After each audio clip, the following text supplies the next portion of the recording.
Esta historia me la envió Roberto, un oyente de Chile que pasó por una de las experiencias más aterradoras que he escuchado en mucho tiempo. Lo que vivió con su hermana menor desafía toda explicación racional.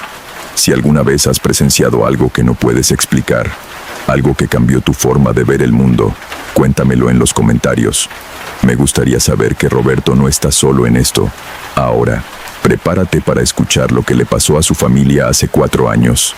Me llamo Roberto Sepúlveda, tengo 28 años y durante mucho tiempo he dudado si contar esto. No porque tenga miedo de que no me crean, sino porque revivirlo significa volver a ese lugar oscuro donde estuve durante meses, viendo a mi hermana menor convertirse en algo que no era ella. Esto sucedió hace 4 años, cuando yo tenía 24 y mi hermana Valentina tenía 16. Vivíamos en una casa en las afueras de Valparaíso con nuestros padres. Era una familia normal, funcional. Mi padre trabajaba en el puerto, mi madre era profesora de primaria, Valentina cursaba tercero medio y yo estudiaba ingeniería en la universidad local mientras trabajaba medio tiempo en una tienda de electrónica. Valentina siempre había sido una chica tranquila, estudiosa, un poco tímida. Tenía algunas amigas cercanas, pero no era de las que salían mucho. Le gustaba leer, escuchar música, pasar tiempo en su habitación dibujando. Era una hermana menor ideal, honestamente. Nunca daba problemas. Todo cambió después de que visitó la casa de su amiga Constanza. Era un sábado de marzo. Valentina me pidió prestado dinero para el bus porque iba a pasar la tarde en casa de Constanza, quien vivía en un barrio más antiguo de la ciudad. Le di 20,000 pesos y le dije que tuviera cuidado. Ella sonrió, me dio las gracias y se fue. Volvió a casa alrededor de las 8 de la noche. Recuerdo que estaba en la sala viendo televisión cuando escuché la puerta abrirse. Me levanté para saludarla y me quedé paralizado. Valentina estaba parada en el umbral, completamente inmóvil. Su cabello estaba despeinado, su ropa un poco sucia como si se hubiera caído. Pero lo que realmente me alarmó fue su expresión. Tenía los ojos muy abiertos, mirando fijamente al frente pero sin ver realmente nada. Su rostro estaba pálido, casi gris. ¿Vale? La llamé. ¿Estás bien? No respondió. Simplemente caminó hacia las escaleras como un autómata y subió a su habitación. Escuché su puerta cerrarse. Mi madre, que había estado en la cocina, salió al escuchar mis pasos en las escaleras. ¿Era Valentina?, preguntó. Sí, pero algo anda mal, está actuando muy raro. Subimos juntos y tocamos la puerta de su habitación. No hubo respuesta. Tocamos de nuevo. Valentina, cariño, ¿estás bien?, preguntó mi madre con voz preocupada. Finalmente escuchamos su voz, débil y lejana. Estoy bien, solo cansada. Quiero dormir. Mi madre me miró, indecisa. Decidimos dejarla descansar pero quedarnos atentos. A la mañana siguiente, Valentina bajó a desayunar actuando normalmente. Cuando le preguntamos sobre el día anterior, pareció confundida. ¿Qué quieren decir con que actué raro? Llegué, estaba cansada, me fui a dormir. Eso es todo. No recordaba haber estado tan pálida, tan ausente. Mi madre y yo intercambiamos miradas, pero decidimos no presionar el tema. Durante los siguientes días, notamos pequeños cambios en Valentina. Dormía más de lo usual. Su apetito disminuyó drásticamente. Empezó a evitar la luz del sol, manteniendo las cortinas de su habitación cerradas todo el tiempo. Y cuando hablaba, su voz sonaba diferente, más plana, sin las inflexiones naturales que siempre había tenido. Mis padres pensaron que tal vez era depresión adolescente. Programaron una cita con un psicólogo. Valentina fue a 2 sesiones y luego se negó rotundamente a volver. No hay nada malo conmigo, insistió. Solo quiero que me dejen en paz. Pero las cosas siguieron empeorando. Valentina comenzó a tener pesadillas, o al menos, eso pensábamos al principio. Noche tras noche, escuchábamos gritos viniendo de su habitación. Cuando corríamos a ayudarla, la encontrábamos sentada en su cama, sudando, temblando, murmurando cosas incoherentes. Una noche, fui yo quien llegó primero a su cuarto. Abrí la puerta y la encontré de pie junto a su ventana, mirando hacia afuera. Pero lo que me aterrorizó fue que estaba hablando en un idioma que no reconocí. No era español, no era inglés, no era nada que hubiera escuchado antes. Los sonidos que salían de su boca eran ásperos, guturales, casi dolorosos de escuchar. «¿Vale?», dije, acercándome lentamente. ¿Qué estás diciendo? Se dio la vuelta para mirarme, y juro que sus ojos brillaban en la oscuridad. No era un reflejo de luz, era un brillo propio, como el de un animal nocturno. Roberto, dijo con su voz normal, y el brillo desapareció. ¿Qué haces aquí? Estabas hablando sola, en no sé qué idioma. Ella se rió, pero era una risa extraña, demasiado profunda para su voz habitual. Estabas soñando, dijo. Vuelve a la cama. Pero yo no había estado soñando. Estaba completamente despierto. Al día siguiente, hablé con Constanza, la amiga con quien Valentina había estado ese sábado. Fui a su casa después de clases y le pregunté directamente qué había pasado. Constanza se puso nerviosa inmediatamente. No pasó nada, dijo sin mirarme a los ojos. Solo estuvimos en mi casa, escuchando música, hablando. Constanza, necesito que me digas la verdad. Mi hermana está actuando muy extraño desde ese día. Ella se mordió el labio, claramente debatiendo internamente si decirme algo. Finalmente suspiró. Había otras chicas ahí, admitió.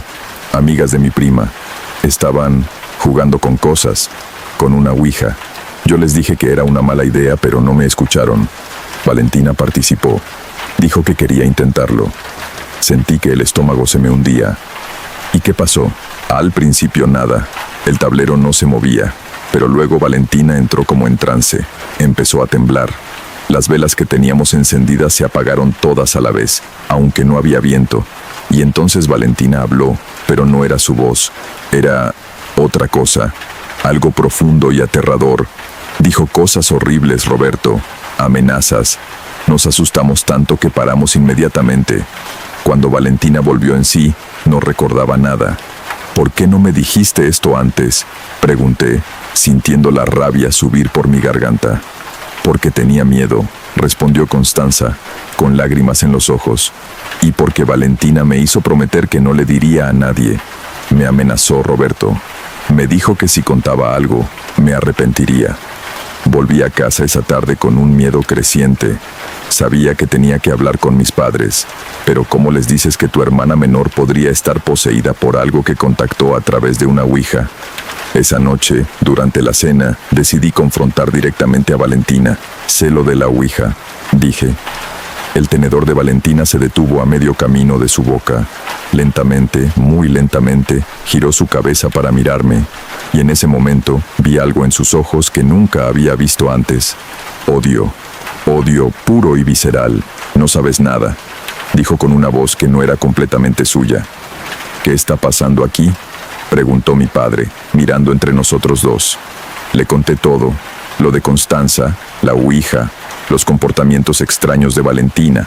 Mis padres escucharon con expresiones cada vez más preocupadas. Valentina se levantó de la mesa bruscamente, tirando su silla hacia atrás. Están locos, dijo. Todos están locos. No me pasó nada. Fue solo un juego estúpido.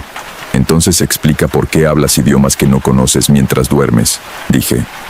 Explica por qué tus ojos brillan en la oscuridad. Explica por qué ya no pareces tú. Valentina se quedó quieta, mirándome fijamente, y luego sonrió. Pero no era su sonrisa, era la sonrisa de alguien más usando su cara.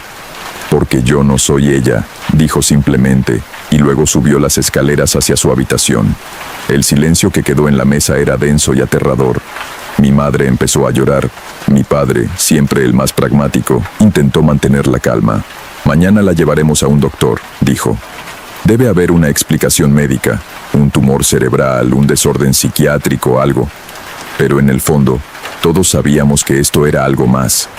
Esa noche, alrededor de las 3 de la madrugada, desperté con un sonido que me heló la sangre. Era risa, risa que venía de la habitación de Valentina. Pero no era una risa alegre, era maníaca, descontrolada, intercalada con sollozos. Corrí a su cuarto y abrí la puerta sin golpear. Lo que vi me dejó paralizado. Valentina estaba sentada en el piso, en el centro de su habitación, rodeada de velas que no recordaba que tuviera. Las velas ardían con llamas que se movían de formas que desafiaban las leyes físicas, retorciéndose en espirales imposibles. En las paredes, con lo que parecía ser sangre, después descubrí que era su propia sangre de cortes en sus brazos. Había símbolos dibujados. Símbolos que reconocí vagamente de películas de terror, pero que ahora, viéndolos en la habitación de mi hermana, eran mucho más aterradores. Y Valentina estaba hablando en ese idioma gutural de nuevo, pero ahora con más fluidez, como si lo dominara perfectamente. Sus ojos, cuando se volvió para mirarme, no tenían pupilas, solo blanco puro. «Vete», dijo, pero la voz que salió no era humana. Era múltiple, como si varias personas hablaran a través de su garganta simultáneamente. «Este cuerpo es nuestro ahora», grité llamando a mis padres. Cuando llegaron y vieron la escena, mi madre se desmayó. Mi padre intentó acercarse a Valentina, pero ella levantó la mano y él salió volando hacia atrás, estrellándose contra la pared. No sé de dónde vino la fuerza. Valentina medía 1,60 m y pesaba tal vez 50 kilos, pero lo que fuera que estaba dentro de ella tenía el poder de lanzar a mi padre, un hombre de 90 kilos, como si fuera una muñeca de trapo. Llamamos a una ambulancia. Los paramédicos llegaron y después de mucho esfuerzo y tener que sedarla con una dosis que normalmente usarían para alguien 3 veces su tamaño, lograron llevarla al hospital. Durante los siguientes 3 días, Valentina estuvo en el hospital psiquiátrico. Los doctores la evaluaron, le hicieron todo tipo de pruebas: escáneres cerebrales, análisis de sangre, evaluaciones psicológicas. Todo salió normal.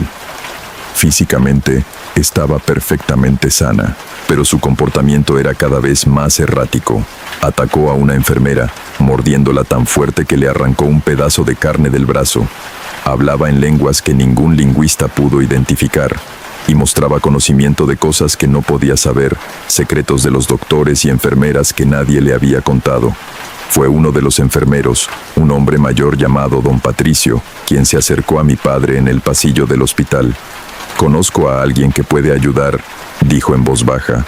«Un sacerdote, no del tipo que da misa los domingos, sino del tipo que entiende estas cosas». Mi padre, desesperado, aceptó. El padre Gonzalo llegó esa misma noche. Era un hombre de unos 60 años, con cabello gris y ojos que habían visto demasiado. Llevaba consigo una maleta negra que, cuando la abrió, revelaba una Biblia antigua, varias botellas de agua bendita, crucifijos y otros objetos religiosos. «He visto casos como este», dijo después de observar a Valentina a través de la ventana de su habitación. Ella estaba atada a la cama, no por crueldad, sino porque había intentado lastimarse a sí misma repetidamente. Lo que tiene su hija es una posesión demoníaca genuina. No es enfermedad mental, no es trauma psicológico. Es una entidad maligna que ha tomado control de su cuerpo. «¿Puede ayudarla?», preguntó mi madre, aferrándose a la última hebra de esperanza. «Puedo intentarlo», respondió el padre Gonzalo, «pero necesito que entiendan que un exorcismo no es como en las películas. Es largo, agotador y peligroso. Para ella, para mí y para ustedes si están presentes. Y no siempre funciona». Firmamos todos los papeles necesarios, asumiendo la responsabilidad. Los doctores no podían hacer más de todos modos. El exorcismo comenzó esa noche, en una habitación aislada del hospital que el padre Gonzalo bendijo y preparó meticulosamente. Nos permitió estar presentes, detrás de una línea de sal que había colocado en el piso. «No crucen esta línea sin importar qué», nos advirtió, «y no respondan a nada que ella diga. No es Valentina quien habla». Trajeron a Valentina, todavía atada, y la acostaron en una cama en el centro de la habitación. El padre Gonzalo comenzó el ritual, leyendo pasajes en latín de su Biblia, rociando agua bendita, sosteniendo el crucifijo hacia Valentina. La reacción fue inmediata y violenta. Valentina empezó a convulsionar. Su cuerpo se arqueó de maneras que parecían romper sus huesos. Su piel comenzó a ampollarse donde el agua bendita la había tocado, como si estuviera ardiendo. Y los sonidos que salían de su garganta eran inhumanos, gritos que se mezclaban con risas demoníacas y palabras en idiomas que dolían al escucharlos. «Sal de esta niña», ordenó el padre Gonzalo. «No tienes derecho a estar aquí. En el nombre de Jesucristo, te ordeno que la liberes». La cosa dentro de Valentina se rió, y cuando habló, lo hizo con esa voz múltiple aterradora. Ella nos invitó, abrió la puerta, nos rogó que entráramos. «Este cuerpo es nuestro por derecho». «Mentiras», gritó el padre. «Ella no sabía lo que hacía. Déjala ir. El exorcismo continuó durante horas. A veces parecía que estábamos ganando, cuando Valentina gritaba con su propia voz, rogando por ayuda. Pero luego la cosa volvía, más fuerte, más violenta. En un momento, las ataduras que la sujetaban a la cama se rompieron como si fueran de papel. Valentina se levantó, flotando varios centímetros sobre el colchón. Su cabeza giró en un ángulo imposible, mirando hacia atrás, y su boca se abrió demasiado, más de lo que una mandíbula humana debería permitir. «Todos van a morir», dijo con esa voz horrible, empezando por el viejo. Se lanzó hacia el padre Gonzalo, pero él sostuvo el crucifijo hacia adelante. Valentina se detuvo como si hubiera chocado contra una pared invisible, aullando de dolor y furia. Mi madre no pudo más. Cruzó la línea de sal, corriendo hacia Valentina. «No», gritó el padre Gonzalo, pero era demasiado tarde. Valentina, o lo que fuera que estaba dentro de ella, giró hacia mi madre con una velocidad sobrenatural. La agarró del cuello con una mano, levantándola del suelo. «Mamá estúpida», siseó, «viniste a morir con tu hija». Mi padre y yo nos lanzamos hacia adelante, pero una fuerza invisible nos empujó hacia atrás. Solo podíamos observar con horror mientras mi madre se asfixiaba, pataleando en el aire. El padre Gonzalo gritó oraciones con más intensidad, acercándose con el crucifijo. Presionó el crucifijo contra la frente de Valentina, y esta vez hubo un siseo como de carne quemándose. Valentina gritó, soltando a mi madre, que cayó al suelo tosiendo. «Ahora», gritó el padre, «todos juntos, recen el Padre Nuestro». Comenzamos a recitar la oración, nuestras voces uniéndose con la del padre Gonzalo. Al principio, Valentina se reía, burlándose, pero mientras continuábamos, su risa se volvió menos segura, más desesperada. «Padre nuestro que estás en el cielo». «Cállense», aulló la cosa. «Santificado sea tu nombre». «Les digo que se callen». «Venga a nosotros tu reino». Valentina comenzó a convulsionar violentamente. Su boca se abría y cerraba, como si estuviera tratando de hablar pero no pudiera. De su garganta salían múltiples voces, todas gritando, todas peleando por control. «Hágase tu voluntad así en la tierra como en el cielo». Sangre comenzó a brotar de los ojos, nariz y oídos de Valentina. Me aterrorizaba que la estuviéramos matando, pero el padre Gonzalo me hizo una señal de que continuara. «Danos hoy nuestro pan de cada día». Un humo negro comenzó a salir de la boca de Valentina. Era denso, viscoso, y olía a azufre y carne podrida. Se retorcía en el aire como si estuviera vivo, intentando mantener su forma. «Perdona nuestras ofensas». «¡No!». El grito que salió de Valentina no era de este mundo. Era el sonido de 1000 voces gritando en agonía. Como también nosotros perdonamos a los que nos ofenden. El humo negro se dispersó súbitamente, como si una ventana invisible se hubiera abierto y lo hubiera succionado. Las luces de la habitación, que habían estado parpadeando todo este tiempo, se estabilizaron. El frío antinatural que había llenado el espacio se disipó, y Valentina colapsó en la cama, completamente inmóvil. Corrimos hacia ella. El padre Gonzalo llegó primero, verificando su pulso. «Está viva», dijo, con visible alivio. «Está viva y está limpia. Puedo sentirlo. La entidad se ha ido». Valentina abrió los ojos lentamente, y esta vez, cuando nos miró, era ella, realmente ella. Vi el reconocimiento, el miedo, la confusión, pero sobre todo, vi a mi hermana. «Mamá», dijo con voz débil. ¿Qué pasó? ¿Dónde estoy?» Mi madre la abrazó, llorando. Todos lloramos. Valentina pasó 2 semanas más en el hospital recuperándose. No recordaba nada de lo que había pasado desde el día que jugó con la ouija. Para ella, había sido como dormir. Un sueño oscuro y sin fin donde a veces escuchaba voces, sentía cosas horribles, pero no podía despertar. Los doctores no podían explicar su recuperación repentina. Para ellos, había tenido un episodio psicótico severo que, misteriosamente, se había resuelto por completo. Pero nosotros sabíamos la verdad. Desde entonces han pasado 4 años. Valentina ahora tiene 20 años, estudia diseño en la universidad, tiene novio, tiene una vida normal, pero hay cosas que cambiaron en ella permanentemente. No puede entrar a iglesias sin sentir una incomodidad intensa. Tiene cicatrices en sus brazos de los cortes que se hizo mientras estaba poseída, y a veces, especialmente cuando está muy cansada o estresada, habla en sueños, no en ese idioma terrible, gracias a Dios, pero en susurros inquietos que me hacen mantener siempre alerta. El padre Gonzalo se volvió un amigo cercano de la familia.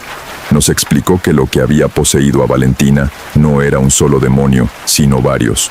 Entidades menores que habían aprovechado la apertura que la Ouija creó y el estado vulnerable de una adolescente para entrar. La mayoría de las veces, nos dijo, cuando la gente juega con Ouijas o hace rituales sin saber lo que hace, no pasa nada, pero de vez en cuando, alguien tiene justo la combinación de sensibilidad espiritual, momento equivocado y mala suerte, y entonces algo cruza. Lo importante es que Valentina está libre ahora, pero deben mantenerse vigilantes. Una vez que ha sido marcada por el otro lado, esa marca nunca desaparece completamente. Hemos seguido su consejo. Valentina lleva siempre un crucifijo. Nuestra casa está bendecida regularmente y nunca permitimos ningún tipo de juego o actividad que pueda abrir puertas que no deberían abrirse. A veces pienso en lo cerca que estuvimos de perder a Valentina para siempre, en cómo esas cosas que tomaron su cuerpo estuvieron a punto de quedárselo permanentemente. Y me pregunto cuántas personas hay por ahí comportándose de maneras extrañas, y sus familias asumiendo que es enfermedad mental, cuando en realidad es algo mucho más oscuro. No todos los monstruos son imaginarios, no todas las posesiones son ficción, y no todos los exorcismos terminan bien. Tuvimos suerte, pero esa suerte vino con un precio, el conocimiento de que hay cosas ahí afuera, esperando, buscando cualquier grieta para entrar a nuestro mundo. Y una vez que lo sabes, nunca puedes dejar de saber. Eso es todo lo que Roberto quiso compartir sobre la posesión de su hermana Valentina. Me escribió que ella ahora está bien, viviendo su vida, pero que toda la familia lleva las cicatrices de lo que pasó. Si alguna vez has tenido experiencias con lo paranormal, o si has sido testigo de algo que los doctores no pudieron explicar, me encantaría que lo compartieras. Estas historias nos recuerdan que hay límites que no deberíamos cruzar. Suscríbete para más testimonios cada semana. Cuídate y que tengas una buena noche.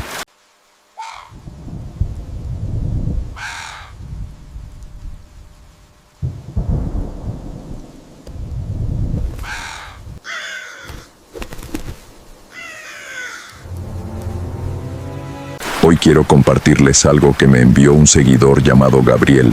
Vive en un pueblo de la selva, y lo que vivió ahí lo ha marcado de por vida. Si alguna vez has sentido que hay lugares donde no deberías estar, o si has visto cosas que desafían toda lógica, cuéntamelo en los comentarios.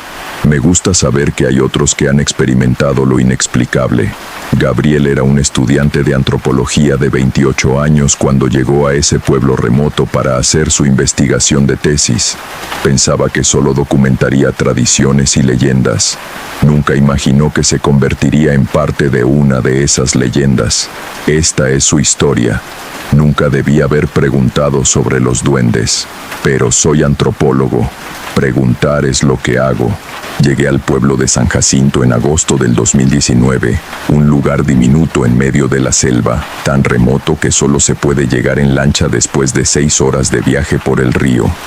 120 habitantes, la mayoría indígenas que todavía hablan su lengua ancestral más que el español. Perfecto para mi tesis sobre sincretismo religioso en comunidades aisladas. Me recibió don Eusebio, el jefe comunal. Un hombre de unos 70 años, bajo y delgado, con una cicatriz que le atravesaba la mejilla izquierda. Puede quedarse en la casa comunal, me dijo en un español lento y cuidadoso, pero debe respetar nuestras costumbres. Hay reglas. Por supuesto, respondí. Estoy aquí para aprender, no para causar problemas. Asintió, pero algo en sus ojos me hizo sentir que no me creía del todo. La casa comunal era una construcción de madera elevada sobre pilotes, con techo de palma y paredes que dejaban entrar el aire húmedo de la selva. Tenía un cuarto pequeño que sería mi hogar durante los próximos 3 meses. Básico, pero cómodo. Una hamaca, una mesa, una lámpara de queroseno. Los primeros días fueron tranquilos. Observaba, tomaba notas, hacía preguntas básicas. La gente era amable pero cautelosa. Me miraban como un extraño curioso, no del todo confiable pero tampoco amenazante. Fue en mi quinta noche cuando escuché los tambores por primera vez. Eran casi las 11. Estaba en mi hamaca, leyendo mis notas a la luz de la lámpara, cuando un sonido profundo y rítmico comenzó a pulsar desde algún lugar en el bosque. Boom, boom, boom. Constante, hipnótico. Me asomé por la ventana. El pueblo estaba oscuro y silencioso, como si todos estuvieran dormidos. Pero los tambores continuaban, acompañados ahora por cánticos en una lengua que no reconocí. A la mañana siguiente, le pregunté a don Eusebio sobre los tambores. Su expresión se endureció. Ceremonias, cosas de la comunidad, no le conciernen. Pero estoy aquí para estudiar sus tradiciones. No todas las tradiciones son para ser estudiadas. Se alejó sin decir más. Eso solo aumentó mi curiosidad. Durante las siguientes semanas, los tambores sonaban 2 o 3 veces por semana, siempre de noche, siempre desde el mismo lugar en el bosque, y siempre, a la mañana siguiente, la gente actuaba como si no hubiera pasado nada. Comencé a hacer preguntas más específicas, a los jóvenes, que solían ser menos reservados, a las mujeres en el mercado, a los niños que jugaban cerca del río, y fue una niña de unos 8 años quien finalmente habló. «Es para los dueños del monte», me susurró cuando nadie más podía escuchar. «Les damos ofrendas para que no se molesten. Dueños del monte. Los pequeños, los que vivían aquí antes que nosotros, los que nunca se fueron. ¿Te refieres a espíritus?». Ella negó con la cabeza. «No son espíritus, son diferentes. Mi abuela dice que son los verdaderos dueños de la selva, y que si no los respetamos, se enojan». «¿Y qué pasa cuando se enojan?». La niña me miró con ojos muy serios. «Que las personas desaparecen». Esa noche, decidí seguir el sonido de los tambores. Esperé hasta que comenzaron, alrededor de las 11. Luego tomé mi linterna y salí silenciosamente de la casa comunal. El pueblo estaba completamente oscuro. No había luces en ninguna casa. Era como si todos hubieran apagado todo deliberadamente. El sonido venía del este, adentrándose en la selva. Seguí un sendero apenas visible, iluminándome solo lo necesario con la linterna. La vegetación era espesa, húmeda, llena de sonidos nocturnos, insectos, ranas, criaturas que no podía identificar. Caminé durante 20 minutos hasta que vi luz entre los árboles, luz de fuego. Me acerqué con cuidado, escondiéndome detrás de un árbol grande. Había un claro en el bosque, y en el centro del claro, una estructura que no era del todo natural. Piedras apiladas formando algo entre un altar y una cueva pequeña. Y frente a ese altar, toda la comunidad. Estaban en círculos concéntricos, vestidos con ropas ceremoniales que no había visto antes. Don Eusebio estaba al frente, sosteniendo un bastón tallado. A su lado, 3 tambores grandes tocados por hombres jóvenes, y entre ellos, en el suelo, había ofrendas, comida, flores, figuras talladas en madera, pequeñas botellas de lo que parecía ser aguardiente. Don Eusebio comenzó a cantar. Las palabras eran completamente incomprensibles para mí, pero el tono era de súplica, de negociación, como si estuviera hablando con alguien. Luego todos se arrodillaron y esperaron. Observé durante casi 1 hora. Solo esperaban, en completo silencio, mirando hacia el altar de piedras. Estaba a punto de irme cuando lo vi. Algo se movió entre las piedras. Al principio pensé que era un animal, un mono, quizás, o un cuatí. Pero cuando salió completamente a la luz del fuego, me quedé helado. Era pequeño, del tamaño de un niño de 5 años, pero definitivamente no era un niño. La piel era de un gris verdoso, casi del color de la corteza de árbol. Los brazos y piernas eran desproporcionadamente largos y delgados. Los dedos terminaban en algo que parecían garras. Y el rostro era casi humano. pero solo casi. Los ojos eran demasiado grandes, completamente negros, sin blanco visible. La nariz era pequeña, apenas 2 orificios, y la boca, cuando la abrió, revelaba dientes puntiagudos y pequeños. No era un disfraz, no era un mono, era algo completamente distinto. La criatura se acercó a las ofrendas, olisqueándolas. Tomó una de las botellas de aguardiente y la bebió directamente. Luego hizo un sonido que podría haber sido satisfacción. Agarró algunas de las figuras talladas, examinándolas, asintiendo ligeramente. Don Eusebio habló, todavía arrodillado. Las palabras seguían siendo incomprensibles, pero el tono era claro. Estaba pidiendo algo, permiso, quizás, o protección. La criatura respondió. Su voz era aguda y rasposa, como si no estuviera acostumbrada a hablar, pero definitivamente estaba hablando, respondiendo en la misma lengua que don Eusebio usaba. Luego, tan súbitamente como había aparecido, se giró y se internó nuevamente entre las piedras, y no salió. Don Eusebio se levantó y todos los demás lo imitaron. Recogieron los tambores, apagaron el fuego con tierra y comenzaron a regresar al pueblo en silencio. Yo me quedé escondido hasta que todos se fueron. Luego, contra todo mi instinto de supervivencia, me acerqué al altar. Las ofrendas que la criatura no había tomado seguían ahí, pero algunas habían desaparecido, incluyendo la botella de aguardiente. Miré entre las piedras, tratando de entender a dónde había ido. Había una abertura, pequeña, oscura, que se adentraba en la tierra, una cueva. Iluminé con mi linterna. El túnel descendía abruptamente, más allá de donde mi luz podía alcanzar, y desde abajo escuché algo. Risas, muchas risas, agudas, juguetones, como niños, pero no del todo. Retrocedí rápidamente y corrí de vuelta al pueblo. No dormí esa noche. Me quedé en mi hamaca, temblando, procesando lo que había visto. Parte de mí quería creer que había sido una alucinación, que había malinterpretado algo, que la oscuridad y mi imaginación habían creado algo que no existía, pero sabía la verdad. Había visto algo real, algo que no debería existir según todo lo que sabía sobre el mundo. A la mañana siguiente, don Eusebio me estaba esperando afuera de la casa comunal. Lo vi anoche en el bosque, dijo sin preámbulo. No tenía sentido negarlo. Sí, le dije que respetara nuestras costumbres, que no todo está para ser estudiado. Lo siento, solo tenía curiosidad. La curiosidad puede matarlo aquí. Se sentó en el escalón, invitándome con un gesto a hacer lo mismo. ¿Qué vio? No estoy seguro. Una criatura, pequeña, parecía antigua. Eran los dueños, los que estaban aquí antes que los humanos, antes que cualquier humano. Don Eusebio miró hacia la selva. Mi pueblo conoce su existencia desde siempre. Vivimos junto a ellos, compartimos la tierra, pero hay reglas, límites que no deben cruzarse. ¿Qué son exactamente?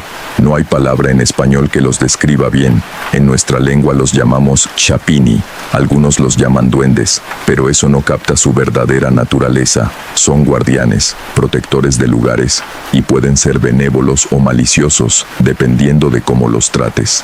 ¿Por qué les hacen ofrendas? Para mantener el pacto. Nuestros ancestros hicieron un trato cuando llegaron aquí hace siglos. Podíamos vivir en esta tierra, pescar en el río, cazar en el bosque, pero a cambio debíamos respetarlos, hacer las ceremonias, dar las ofrendas y nunca, nunca entrar en sus lugares sagrados.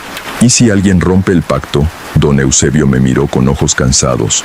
Entonces toman a alguien para recordarnos que ellos están primero, que esta sigue siendo su tierra y nosotros somos solo visitantes tolerados.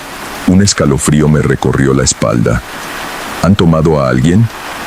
Hace 10 años, un joven. Pensaba que las viejas costumbres eran tonterías. Entró al lugar sagrado, a las cuevas. Quería demostrar que no había nada que temer. Hizo una pausa larga. Lo encontramos 3 días después. Estaba vivo, pero cambiado. No hablaba, no comía, solo miraba al vacío. Murió una semana después. Dios mío, Así que le aconsejo, Gabriel, olvide lo que vio. No escriba sobre esto en su tesis. Termine su investigación sobre otras cosas y váyase. Los Chapini toleran a los visitantes que respetan, pero usted ya cruzó una línea al espiarnos. No cruce otra. Debí haberlo escuchado. Debí haber hecho exactamente lo que me dijo. Pero soy académico. Mi mente racional exigía evidencia, documentación, pruebas de que lo que había visto era real y no producto de algún ritual alucinógeno que no había detectado. Esa noche, esperé hasta estar seguro de que todos dormían. Luego, tomé mi mochila con mi cámara, mi linterna y mi grabadora de audio y volví al claro del bosque. El altar seguía ahí, oscuro y silencioso. Apunté mi cámara y tomé fotografías desde todos los ángulos. Documenté las ofrendas restantes. Grabé notas de voz describiendo la estructura. Luego me acerqué a la abertura entre las piedras, la cueva. Solo una foto, me dije. Solo una prueba. Me arrodillé junto a la entrada e iluminé con mi linterna. El túnel descendía en un ángulo pronunciado. Las paredes eran tierra compactada y raíces. No parecía natural. Parecía excavado, ampliado deliberadamente. Escuché las risas nuevamente, más lejanas esta vez, viniendo de las profundidades. Coloqué mi cámara en el borde, configuré el temporizador y tomé una foto con flash hacia el interior. El destello iluminó el túnel por una fracción de segundo, y en esa fracción de segundo vi algo. Ojos. Docenas de pares de ojos negros y brillantes, mirando hacia arriba desde la oscuridad, todos fijos en mí. Las risas se detuvieron abruptamente. El silencio que siguió fue absoluto, como si todo el bosque hubiera contenido la respiración. Luego, escuché movimiento, rápido, algo subiendo por el túnel. No esperé a ver qué era. Agarré mi cámara y corrí. Corrí más rápido de lo que había corrido en mi vida, sin importarme el ruido, sin importarme la dirección, solo alejándome de ese lugar. Escuchaba cosas moviéndose en el bosque a mi alrededor, ramas quebrándose, hojas crujiendo, y esas risas, ahora todas alrededor, rodeándome. Tropecé con una raíz y caí de bruces. La cámara salió volando de mis manos. Me levanté, buscándola desesperadamente con la linterna, y los vi. Estaban en los árboles, en el suelo, detrás de los arbustos. Docenas de ellos, las criaturas, los Chapini, todos mirándome con esos ojos completamente negros. Uno de ellos se acercó. Era más grande que el que había visto en la ceremonia, más viejo quizás. Tenía cicatrices en el pecho y los brazos, y cuando habló, fue en español. Violaste el lugar sagrado. Su voz era como vidrio roto. Cada palabra dolía escucharla. Lo siento, logré decir. No sabía, no entendía. Mentira, te advirtieron. Viste la ceremonia. Sabías que estaba prohibido, pero tu arrogancia fue más fuerte que tu miedo. Por favor, solo me iré. No diré nada. No publicaré nada. Demasiado tarde para promesas. Se acercó más. Podía oler su aliento, a tierra mojada y algo dulzón y podrido. Has visto demasiado. Has profanado lo sagrado. El pacto exige pago. Los otros Chapini comenzaron a acercarse, formando un círculo a mi alrededor. ¿Qué quieren? Lo que siempre queremos de los que rompen las reglas, tu esencia, tu vida, para alimentar la tierra, para recordar a los otros por qué deben respetar.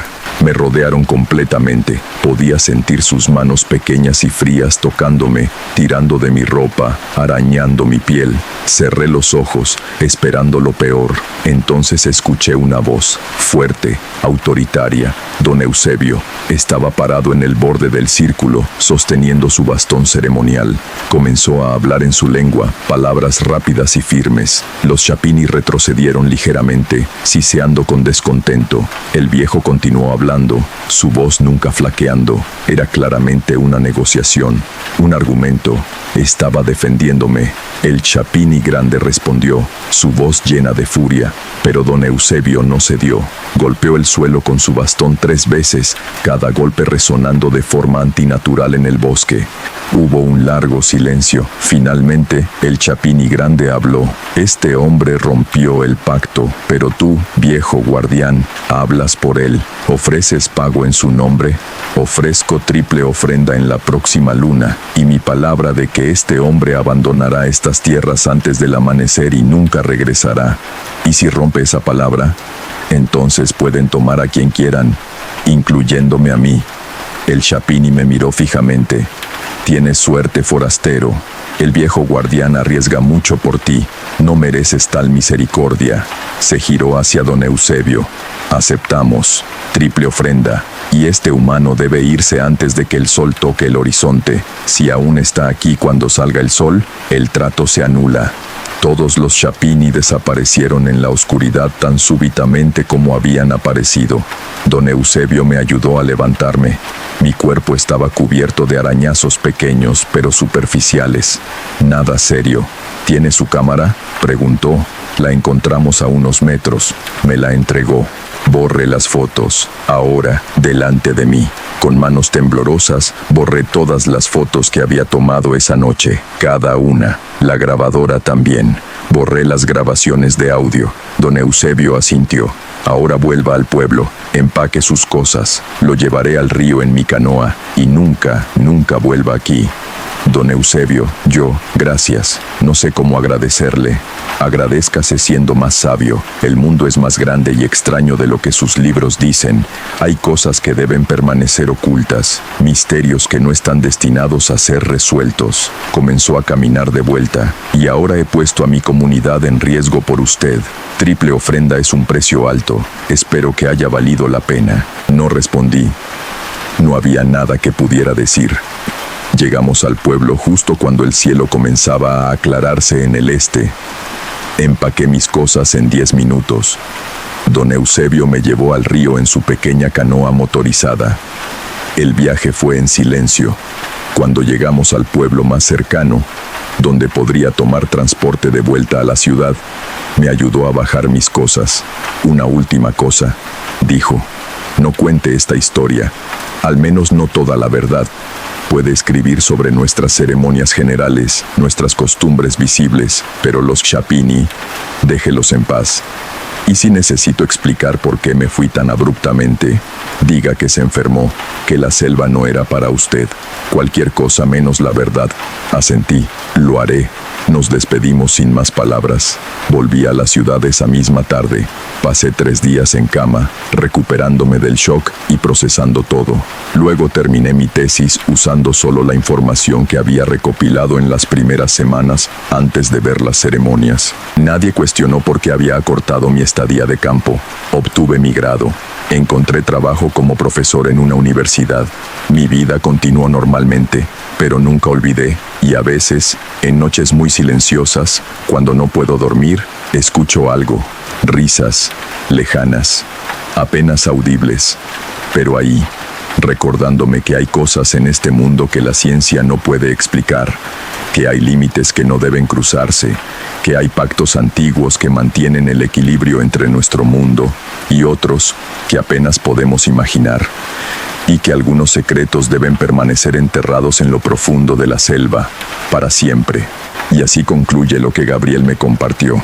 Dejó la antropología de campo después de eso, y ahora solo enseña teoría. Dice que nunca volverá a una selva. Si alguna vez has estado en un lugar donde sentiste que no eras bienvenido, donde algo antiguo observaba desde las sombras, compártelo en los comentarios. A veces las leyendas existen por una razón. Gracias por escuchar, y que tengas dulces sueños esta noche.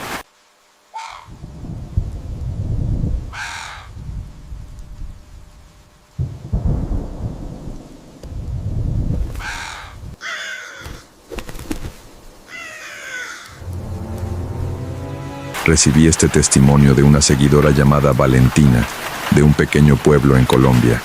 Me escribió porque necesitaba compartir lo que le pasó, y créeme, después de leer su historia, entiendo por qué. Si tú también has vivido algo inexplicable y quieres que lo narre en el canal, déjamelo en los comentarios. Ahora, prepárate para escuchar lo que Valentina experimentó cuando heredó la casa de su abuela en el campo, una casa que guardaba secretos que hubiera sido mejor dejar enterrados. Mi nombre es Valentina, tengo 34 años y crecí entre Bogotá y un pequeño pueblo llamado La Vega, en Cundinamarca. Mi abuela materna, doña Esperanza, vivía ya en una casa grande de bahareque y teja de barro, rodeada de cafetales y montañas. Pasé todos los diciembres y las vacaciones de mitad de año en esa casa, y guardo recuerdos hermosos de mi infancia allí.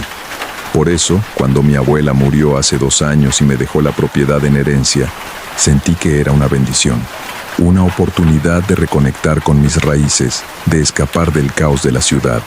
Ojalá hubiera sabido la verdad antes de mudarme. Mi abuela murió en febrero del 2022, tenía 89 años. Fue tranquilo, en su cama, rodeada de sus hijas. Yo estuve allí esa noche. La velamos en la casa, como es costumbre en el pueblo, y al día siguiente la enterramos en el cementerio de La Vega. Durante el funeral, varias personas mayores del pueblo se me acercaron para darme el pésame, y hubo algo en sus miradas que no pude descifrar entonces. Una mezcla de lástima y advertencia. Don Evaristo, un señor de casi 90 años que había sido vecino de mi abuela toda su vida, me tomó de la mano después del entierro. «Niña Valentina», me dijo con voz temblorosa, «si va a quedarse en esa casa, tenga cuidado». Su abuela sabía cómo mantener las cosas quietas, pero ahora que ella no está, no terminó la frase. Su esposa lo jaló del brazo y se lo llevó antes de que pudiera preguntarle qué quiso decir. En ese momento atribuí sus palabras a supersticiones de pueblo. Mi abuela siempre fue una mujer muy religiosa, muy respetada. Pensé que tal vez don Evaristo se refería a mantener viva su memoria o algo así. No le di más importancia. Los trámites de la herencia tomaron 6 meses. Durante ese tiempo, la casa estuvo cerrada. Mis tías no querían quedarse allí. Todas vivían en otras ciudades y tenían sus propias familias. Yo era la única soltera, la única sin ataduras fuertes en Bogotá. Trabajaba desde casa como diseñadora gráfica, así que técnicamente podía vivir en cualquier lado con buena conexión a internet. En agosto del 2022, me mudé oficialmente a la casa de mi abuela. La casa era grande, mucho más de lo que yo necesitaba. Tenía 5 habitaciones, una cocina enorme con fogón de leña, un comedor espacioso, sala, un corredor largo que rodeaba todo el perímetro interior y un solar grande atrás con árboles frutales. Las paredes eran gruesas, de bahareque, pintadas de blanco con molduras azules. El piso era de baldosa roja, fría incluso en los días calurosos. Los primeros días fueron de limpieza y organización. Contraté a doña Marta, una señora del pueblo que había ayudado a mi abuela con las labores de la casa durante años, para que viniera 3 veces por semana. Ella conocía cada rincón de ese lugar mejor que yo. Fue doña Marta quien me mostró el cuarto que mi abuela mantenía siempre cerrado con llave. «Doña Esperanza nunca me dejó entrar aquí», me dijo, señalando una puerta al final del corredor, en la parte más alejada de la casa. Decía que era su cuarto de rezos, que necesitaba privacidad para sus devociones. La puerta era de madera maciza, más pesada que las demás. Tenía un candado grande, antiguo. Entre las cosas de mi abuela encontré un llavero con muchas llaves, y después de probar varias, una finalmente giró en el candado. La puerta se abrió con un chirrido largo que me puso la piel de gallina. El cuarto estaba oscuro, sin ventanas. Olía a incienso viejo y a algo más. Algo orgánico y desagradable que no pude identificar. Doña Marta se persignó 3 veces antes de entrar conmigo. Lo primero que vi fue un altar, no como los altares católicos normales con vírgenes y santos. Este era diferente, más grande, más elaborado, más inquietante. Ocupaba toda la pared del fondo. Había imágenes de santos que reconocí, sí, pero también otras cosas.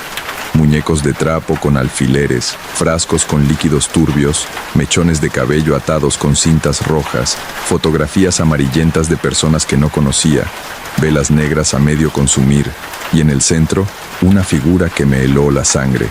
Era una estatua de madera, tallada a mano, de unos 60 centímetros de alto.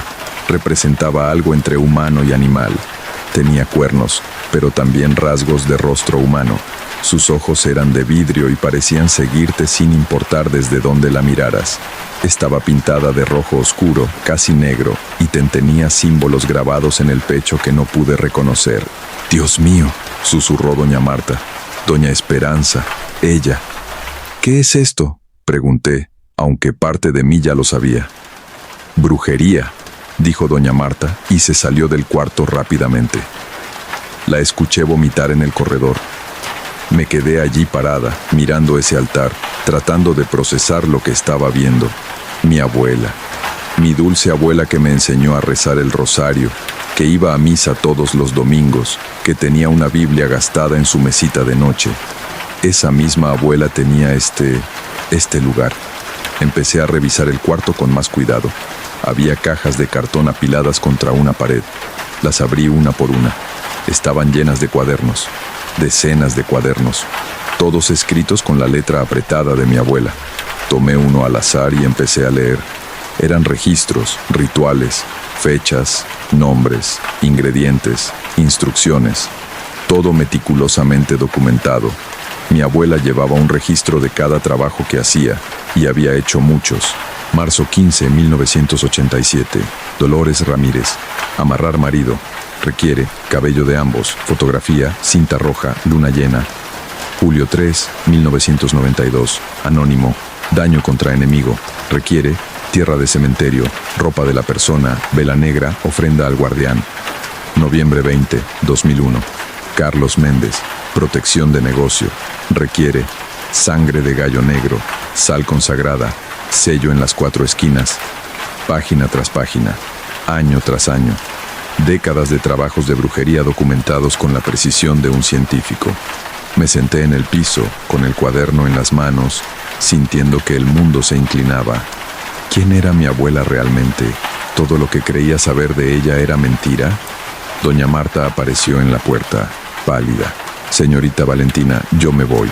Y si me permite darle un consejo, cierre este cuarto y no vuelva a abrirlo. Mejor aún, queme todo lo que hay adentro y bendiga la casa. Doña Marta, ¿usted sabía? Ella negó con la cabeza, pero sus ojos la delataban. Uno escuchaba rumores en el pueblo, pero doña Esperanza era buena gente, ayudaba a muchos. Nunca hizo maldad sin razón. ¿Nunca hizo maldad? Esto es brujería. Hay brujerías y brujerías, niña. Su abuela ayudaba más de lo que dañaba, pero igual, uno no juega con estas cosas. Ella sabía lo que hacía, usted no. Doña Marta se fue y no volvió. La llamé varias veces en los días siguientes, pero nunca contestó. Eventualmente su hija me llamó para decirme que su mamá no podía seguir trabajando en la casa, que le daba miedo. Me quedé sola en esa casa enorme, con el cuarto de brujería de mi abuela al final del corredor. Debí haber hecho caso a doña Marta. Debí haber cerrado ese cuarto y olvidarme de él. O mejor aún, quemar todo como ella sugirió. Pero no lo hice. En lugar de eso, fascinada y horrorizada a la vez, empecé a leer los cuadernos. Todos, uno por uno. Me tomó semanas. Mi abuela había empezado a practicar brujería en los años 60, cuando tenía apenas 25 años. Según sus notas, la había iniciado una mujer del pueblo llamada Petronila, ya fallecida. Los primeros trabajos eran simples: limpias, protecciones, baños para la suerte. Con los años, fueron volviéndose más complejos y más oscuros. Encontré referencias constantes a algo que ella llamaba el guardián. Al principio pensé que se refería a la estatua del altar, pero leyendo más, me di cuenta de que era algo más. Algo que ella había invocado hacía muchos años y con lo que había hecho un pacto. El guardián me ha dado poder, escribió en 1978, pero exige tributo. Cada luna llena, debo alimentarlo. Si fallo, él tomará lo que le debo de otra forma. ¿Alimentarlo? ¿Con qué? Seguí leyendo, cada vez más obsesionada. Dejé de trabajar, apenas comía, dormía poco. Solo leía esos cuadernos, tratando de entender qué había hecho mi abuela. El último cuaderno era del 2022. Las últimas entradas eran de enero, un mes antes de su muerte. Enero 28, 2022. Estoy cansada, muy cansada. He mantenido el pacto durante 54 años. Nunca he fallado una ofrenda, pero siento que mi tiempo se acaba. Le he pedido al guardián que me libere, pero él se niega. Dice que un pacto es eterno, a menos que... La entrada terminaba ahí. Las siguientes páginas estaban en blanco. A menos que qué. Esa noche no pude dormir. Me quedé en la sala, con todas las luces encendidas, pensando. Mi abuela había muerto un mes después de esa última entrada. ¿Habría encontrado una forma de romper el pacto? ¿O el guardián había cobrado su deuda final? Fue a las 3 de la mañana cuando lo escuché por primera vez. Un rasguño, lento, deliberado. Venía del corredor, de la dirección del cuarto cerrado. Me quedé paralizada en el sofá, mi corazón latiendo tan fuerte que podía oírlo en mis oídos. El rasguño se detuvo. Silencio. Y entonces, pasos descalzos sobre la baldosa fría. Alguien o algo caminaba por el corredor. Tomé mi teléfono con manos temblorosas y encendí la linterna. Me levanté despacio, cada músculo de mi cuerpo tenso. Los pasos continuaban, acercándose. ¿Quién está ahí? Mi voz sonó débil, asustada. Los pasos se detuvieron. Caminé hacia el corredor, aunque cada instinto me gritaba que corriera en dirección contraria. Cuando llegué a la entrada del corredor, apunté con la luz de mi teléfono. El corredor estaba vacío, pero la puerta del cuarto de brujería estaba abierta, completamente abierta, y yo la había dejado cerrada con candado después de sacar los cuadernos. El candado estaba en el piso, roto. Mi respiración se aceleró. Esto no era posible. El candado era de hierro macizo, viejo pero fuerte. No se rompe solo. Entonces lo vi. Una sombra, dentro del cuarto, moviéndose. No era una sombra normal proyectada por la luz. Era una sombra densa, oscura, que parecía absorber la luz en lugar de ser creada por ella. Tenía forma vagamente humanoide, pero las proporciones estaban mal. Demasiado alta, demasiado delgada, con algo en la cabeza que podrían ser cuernos. La sombra se volvió hacia mí, aunque no tenía rostro. Sentí que me miraba. Corrí a mi habitación. Cerré la puerta con seguro. Empujé el armario contra la puerta y me metí en la cama temblando. Me tapé con las cobijas como si fuera una niña de 5 años, como si eso pudiera protegerme de lo que había visto. Pasé el resto de la noche despierta, escuchando. Los pasos continuaron, arriba y abajo por el corredor. A veces se detenían frente a mi puerta. Podía ver la sombra de algo bloqueando la luz que entraba por debajo de la puerta. Cuando amaneció, los sonidos cesaron. Esperé hasta que el sol estuvo alto en el cielo antes de atreverme a salir de la habitación. Empujé el armario de vuelta a su lugar y abrí la puerta lentamente. El corredor estaba normal, luz del sol entrando por las ventanas, pájaros cantando afuera, todo pacífico. Fui al cuarto de brujería. La puerta estaba cerrada otra vez, pero sin candado. La abrí. El cuarto estaba como siempre, excepto por un detalle. La estatua del guardián, que antes miraba al frente, ahora estaba girada hacia la puerta, hacia mí. Y en el altar, donde antes no había nada, ahora había una vela negra encendida. Me alejé del cuarto rápidamente. Llamé al padre Joaquín, el párroco del pueblo. Le conté todo, o casi todo. No le mencioné los cuadernos de brujería directamente. Solo le dije que había encontrado cosas extrañas en la casa de mi abuela y que estaban pasando cosas que no podía explicar. El padre Joaquín vino esa misma tarde con agua bendita y su estola. Bendijo toda la casa, habitación por habitación. Cuando llegamos al cuarto de brujería, se puso pálido. «Hija mía», dijo gravemente, «esto es muy serio. Tu abuela estaba involucrada en prácticas muy oscuras». «Lo sé, padre. ¿Qué hago?» «Esto necesita más que una bendición simple. Necesitamos un exorcismo del lugar. Pero antes, debemos destruir todos estos objetos. ¿Me permites?» Asentí. El padre Joaquín y yo sacamos todo del cuarto. El altar completo, los frascos, los muñecos, las fotografías, las velas, los cuadernos, todo. Lo amontonamos en el solar de atrás. La única cosa que el padre se negó a tocar fue la estatua del guardián. «Esta debe ser quemada aparte», dijo, «y con oraciones específicas». Prendimos fuego a la pila. El humo que salió era negro, denso y olía horrible, como azufre y carne podrida. Mientras ardía, el padre rezaba en voz alta. Cuando llegó el momento de quemar la estatua, el padre la tomó con un paño y la colocó sobre las brasas. La estatua no se quemó, el fuego la lamía, el calor era intenso, pero la madera no se consumía, ni siquiera se chamuscaba. «Dios mío», susurró el padre Joaquín, «esto está muy protegido, muy sellado con oscuridad». Intentamos durante horas, más leña, más fuego, nada. La estatua permanecía intacta. Finalmente, cuando oscureció, el padre dijo: «Valentina, no puedo quemar esto aquí. Necesito llevarlo a la parroquia, consultar con el obispo. Esto requiere un ritual más fuerte». Se llevó la estatua envuelta en paños benditos. Esa noche estaba agotada, pero me sentía mejor. Habíamos destruido todo lo demás. El cuarto estaba vacío y bendito. Tal vez ahora tendría paz. No la tuve.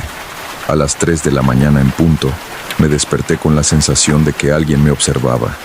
Abrí los ojos. La sombra estaba en mi habitación, parada junto a mi cama, alta hasta el techo, mirándome con ojos que no existían. Quise gritar, pero no pude. Estaba paralizada. Podía mover los ojos, pero nada más. Mi cuerpo no me respondía. La sombra se inclinó hacia mí.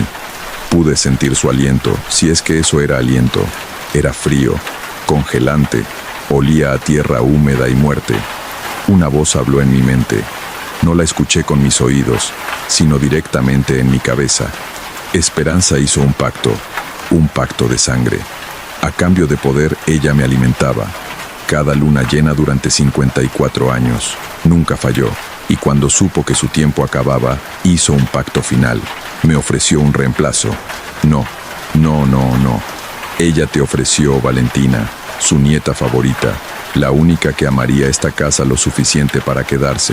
Tú eres mi tributo ahora. La parálisis se rompió y grité. Grité tan fuerte que mi garganta ardió. La sombra se desvaneció como humo.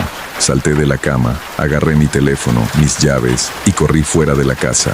Corrí en la oscuridad, descalza, en pijama, por el camino de tierra hasta la carretera principal. No paré hasta llegar a la casa de don Evaristo. Golpeé su puerta desesperadamente. Él abrió, somnoliento, pero cuando vio mi estado me hizo pasar inmediatamente. «Ya pasó, ¿verdad?», dijo. No era una pregunta. «¿Usted sabía? ¿Sabía lo que mi abuela hizo?». Don Evaristo me sirvió una aguapanela caliente con manos temblorosas. Sospechábamos. Nunca supimos exactamente qué, pero sabíamos que doña Esperanza tenía tratos con cosas oscuras. Ella ayudaba a muchos en el pueblo, sí, pero uno sabía que ese poder venía con un precio. Me ofreció a mí. ¿A mí? ¿Cómo pudo? El miedo hace que la gente haga cosas terribles, niña. Su abuela probablemente pensó que tendría tiempo de advertirle, de enseñarle cómo mantener el pacto, pero la muerte vino más rápido de lo que esperaba. «No voy a mantener ningún pacto. No voy a alimentar a esa cosa». Don Evaristo me miró con tristeza. «Entonces déjelo. Abandone esa casa, nunca vuelva. Pero es mi herencia, es mi casa. Algunas herencias son maldiciones, niña. No todas las cosas que nos dejan nuestros muertos son bendiciones». Me quedé en casa de don Evaristo esa noche. Al día siguiente llamé al padre Joaquín. Me dijo que la estatua había desaparecido de la parroquia. La habían puesto en un cuarto bajo llave, con oraciones de protección. Pero en la mañana, cuando fueron a buscarla, no estaba. Regresó a la casa, dije. Probablemente. Valentina, ese lugar está muy atado a esa entidad. Años y años de rituales, de ofrendas, de pactos. No es algo que se pueda limpiar fácilmente. Contacté a mis tías. Les conté todo. Algunas no me creyeron. Otras dijeron que siempre habían sentido algo raro en esa casa, pero nunca le habían dado importancia. Ninguna quiso hacerse cargo de la propiedad.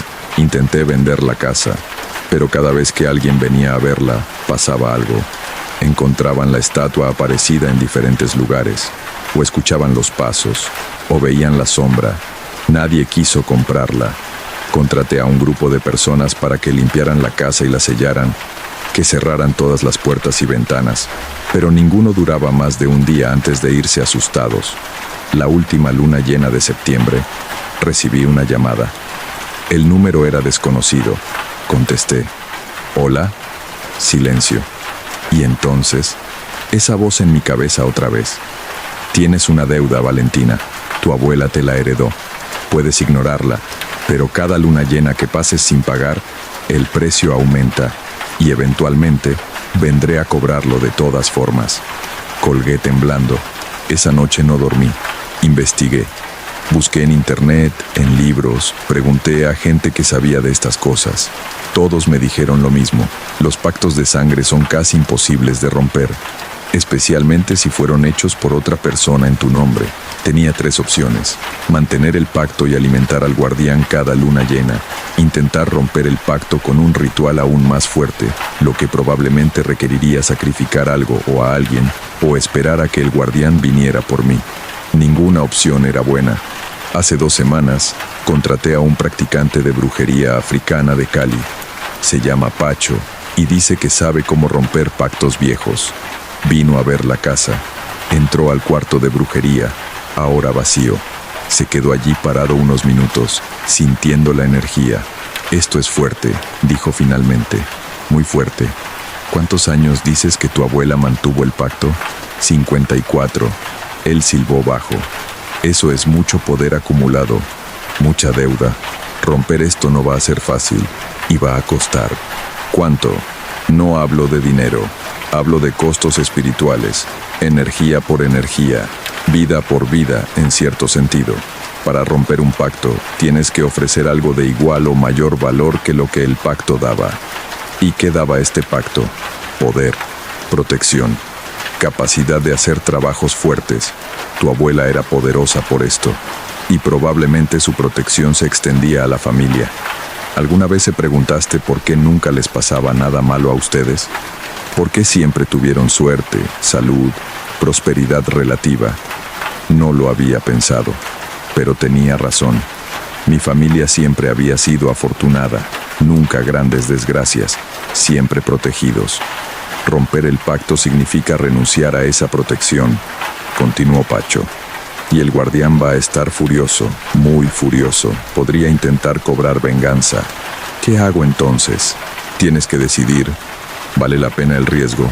¿O prefieres mantener el pacto, seguir el camino que tu abuela empezó? Le dije que pensaría en ello. Esa fue hace 2 semanas. La próxima luna llena es en 3 días. He estado teniendo sueños. Sueños donde mi abuela viene a visitarme. Se ve joven, hermosa, llena de vida. Me toma de la mano y me lleva al cuarto de brujería. Me muestra cómo hacer los rituales.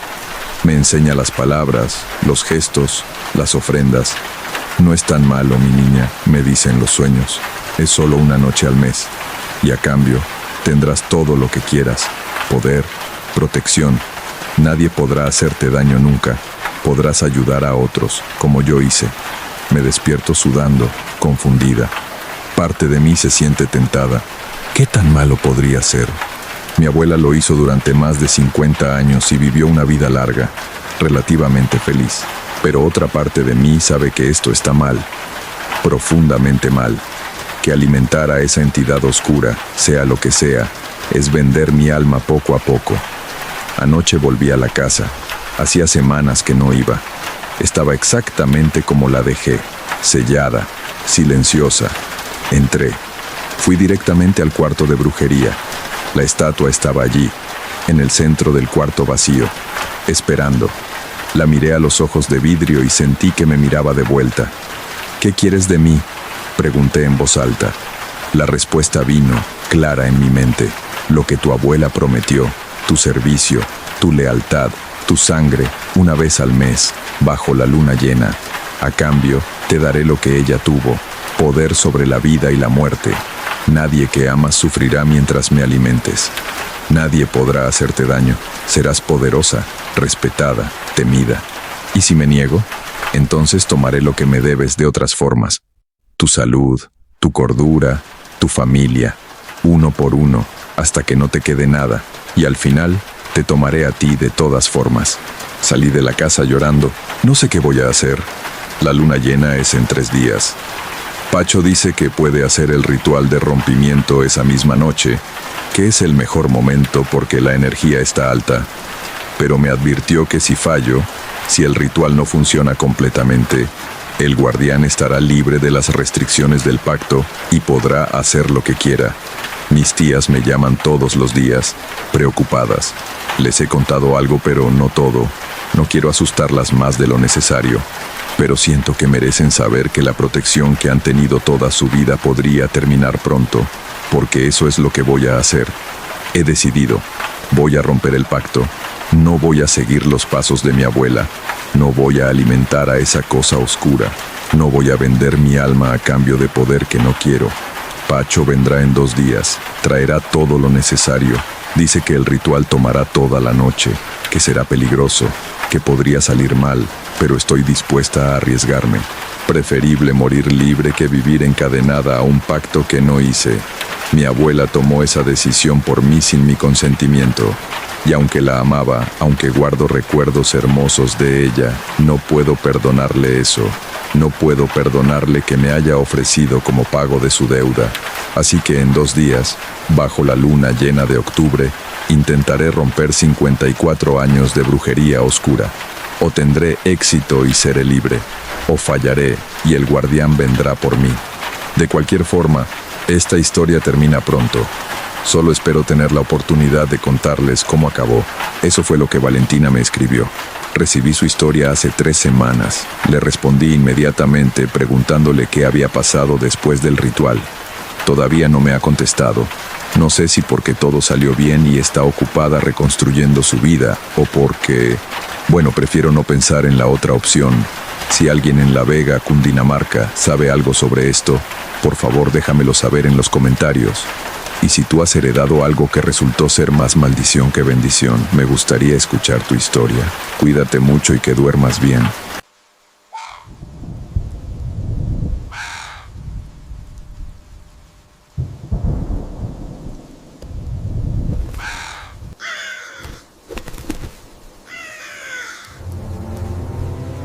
Un oyente que trabaja en radio me envió esta experiencia desde una estación en medio de la selva colombiana. Lo que descubrió sobre las transmisiones nocturnas de esa emisora lo hizo cuestionar todo lo que creía saber sobre la muerte y lo que viene después. Si trabajas en radio o medios nocturnos y has captado señales o mensajes que no deberían existir, cuéntamelo en los comentarios. Las ondas de radio viajan por lugares que no siempre podemos ver. Esta es la historia de Javier y la frecuencia 98.7 FM. Me mudé a Puerto Escondido para escapar del ruido de Bogotá.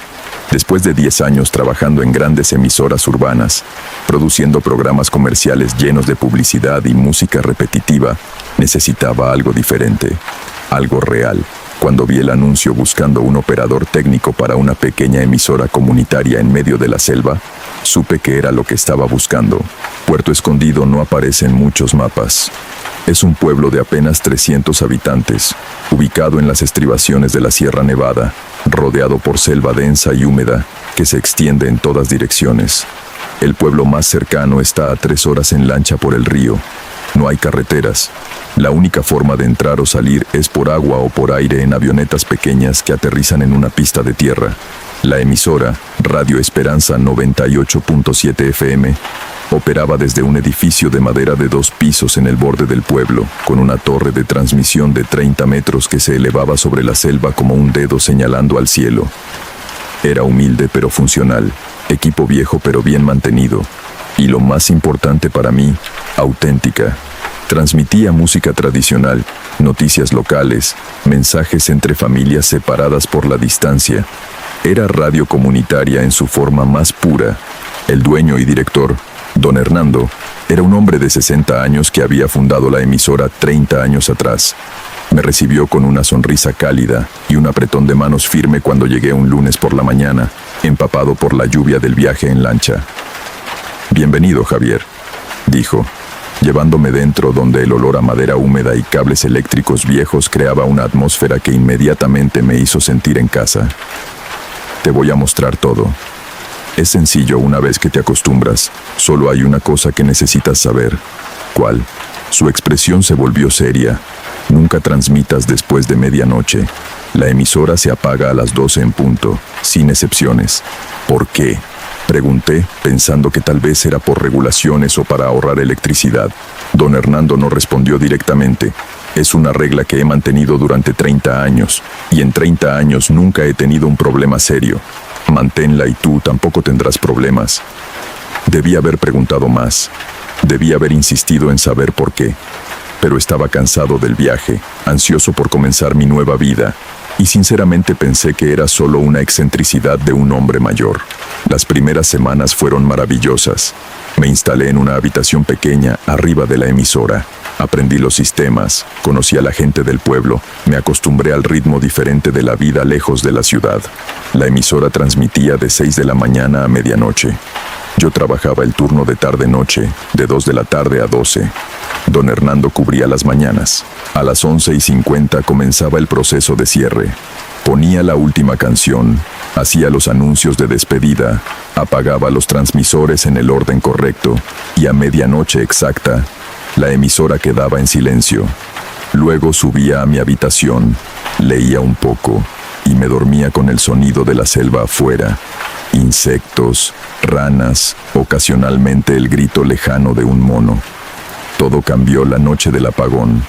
Era un miércoles, cerca de mi 6ª semana en Puerto Escondido. Había tormenta, lo cual no era inusual. Los truenos retumbaban, la lluvia golpeaba el techo de zinc con una intensidad que hacía difícil escuchar cualquier otra cosa. Estaba terminando mi turno cuando, a las 11:40, se fue la luz. Completa oscuridad. El generador de respaldo debería haberse activado automáticamente, pero no lo hizo. Busqué a tientas mi linterna de emergencia, la encontré y bajé al cuarto de equipos para revisar el generador. El problema era simple: un fusible quemado. Lo reemplacé. El generador cobró vida y las luces volvieron. Pero cuando regresé al estudio principal y miré el reloj, eran las 12:20. Había transmitido 20 minutos después de medianoche. O más bien, la emisora había estado transmitiendo. Porque aunque yo no estaba en el estudio, aunque no había nadie operando los controles, los medidores mostraban que la señal seguía saliendo. Revisé los equipos confundido. Todo estaba encendido. Los transmisores funcionando, pero no había ninguna fuente de audio conectada. No había CD reproduciendo. No había computadora con archivos. No había nada que pudiera estar generando señal. Y sin embargo, cuando conecté los auriculares al monitor de salida para escuchar qué estaba transmitiendo la emisora, escuché algo. Estática, pero no estática normal. Era estática que respiraba, que subía y bajaba en volumen con un ritmo constante, como pulmones llenándose y vaciándose de aire. Y debajo de esa estática, muy tenue, había voces. No podía distinguir palabras, solo murmullos. Múltiples voces hablando al mismo tiempo, superpuestas unas sobre otras, creando un zumbido inquietante que hacía que la piel de mis brazos se erizara. Apagué los transmisores inmediatamente. El silencio que siguió fue absoluto y de alguna manera peor que los sonidos extraños. Me quedé sentado en el estudio, con el corazón latiendo fuerte, tratando de encontrar una explicación lógica. Interferencia.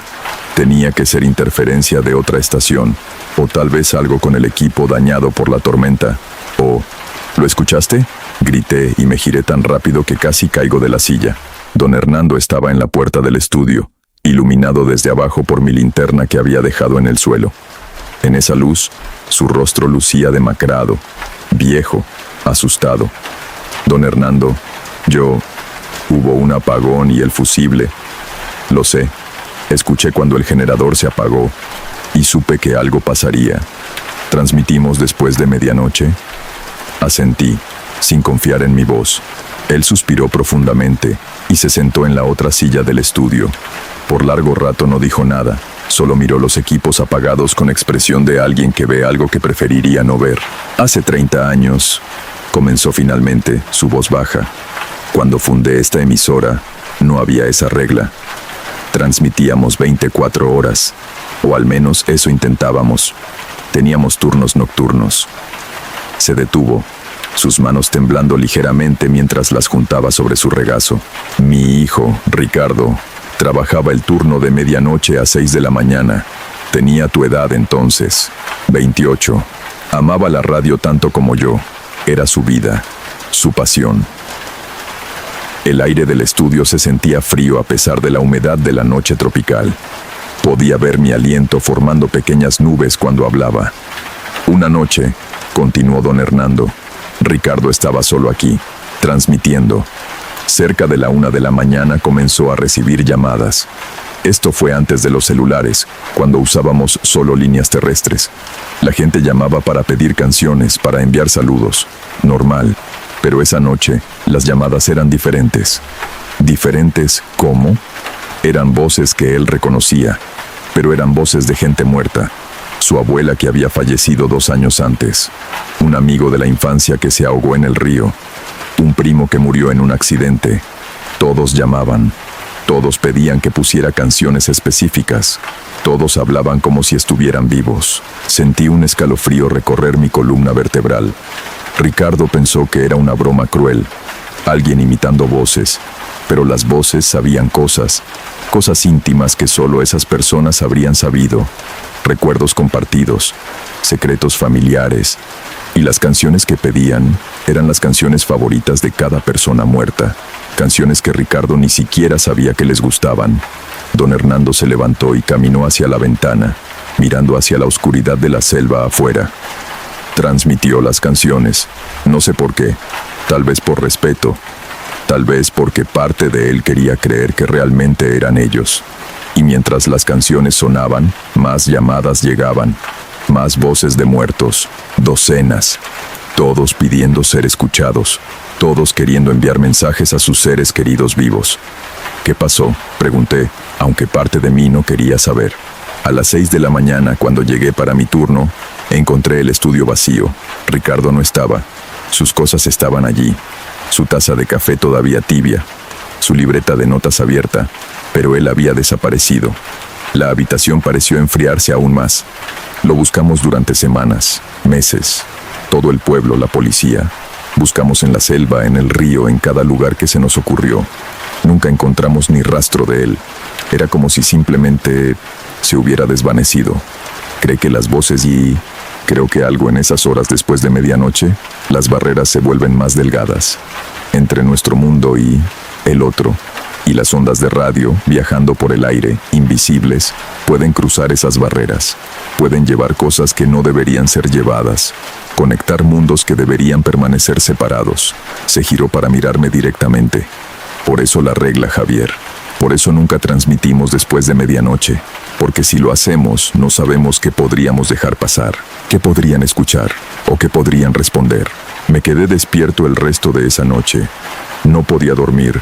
Las palabras de don Hernando resonaban en mi mente, y cada vez que comenzaba a convencerme de que era solo una historia trágica, solo un padre traumatizado dándole sentido sobrenatural a la desaparición de su hijo, recordaba las voces en la estática, las voces que había escuchado yo mismo. Durante los días siguientes, traté de volver a la normalidad. Hice mi trabajo, transmití mi turno, apagué todo exactamente a medianoche. Pero algo había cambiado. Ahora era consciente de algo que antes ignoraba. La hora entre medianoche y el amanecer se sentía diferente. El silencio de la emisora apagada no era un silencio normal, era un silencio expectante, como si algo estuviera esperando. Y comencé a notar cosas.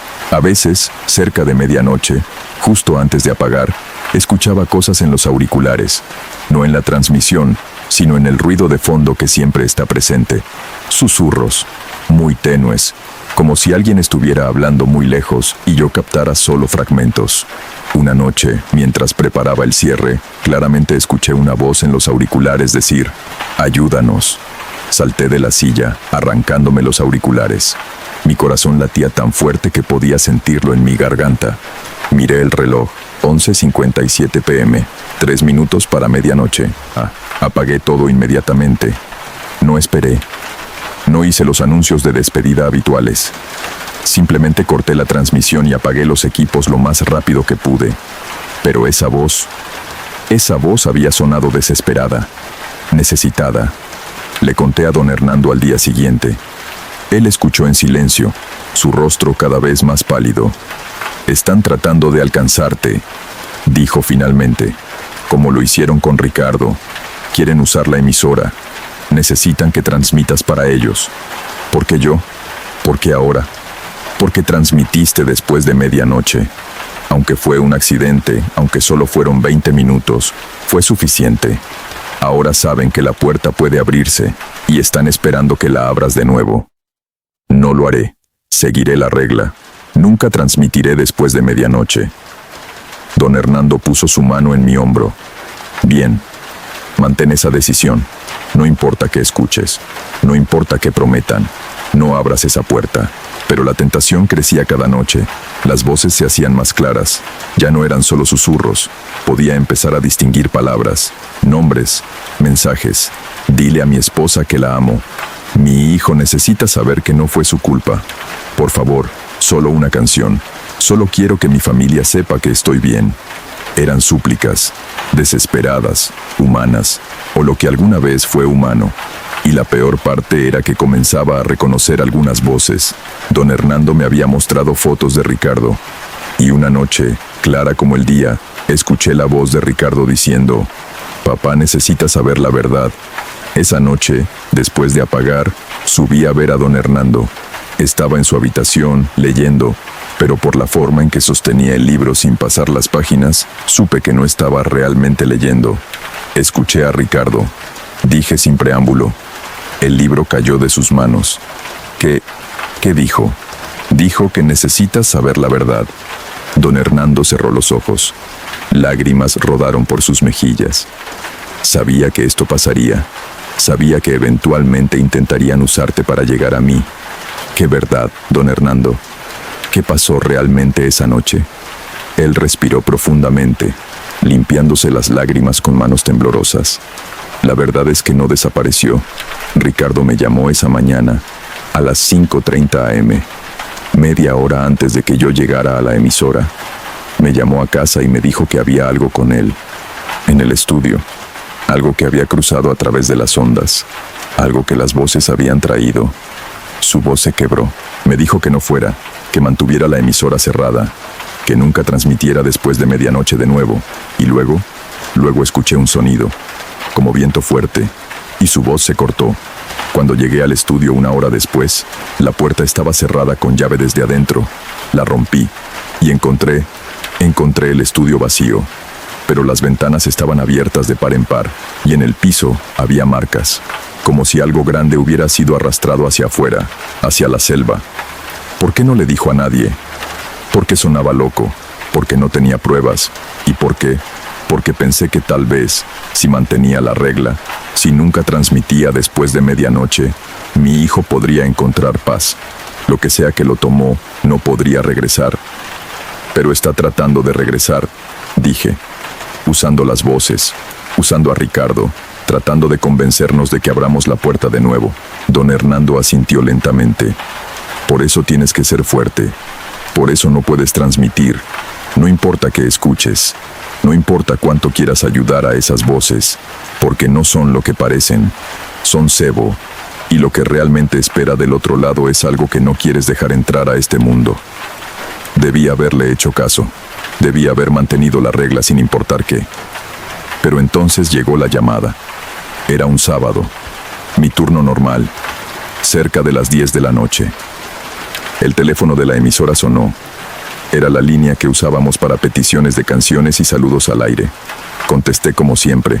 Radio Esperanza, buenas noches. La voz del otro lado me dejó sin aliento. Era mi hermana, Carolina. Había muerto 3 años atrás en un accidente de carro en Bogotá. Tenía 24 años cuando murió. Yo había estado devastado.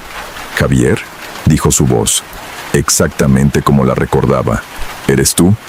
Mi mano temblaba sosteniendo el teléfono. «¿Carolina?». «Sí, soy yo.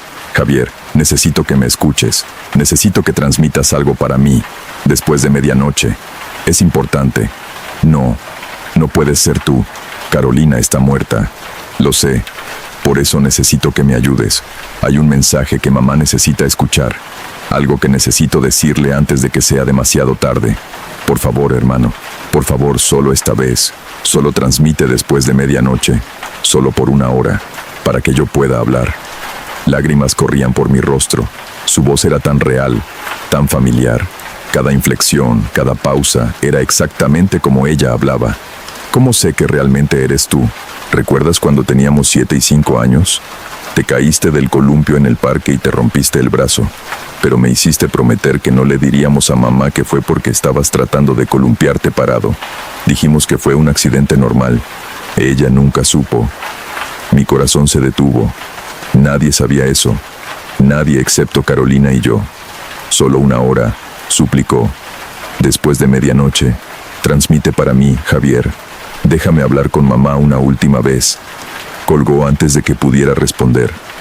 Me quedé sosteniendo el teléfono muerto, temblando. Don Hernando tenía razón.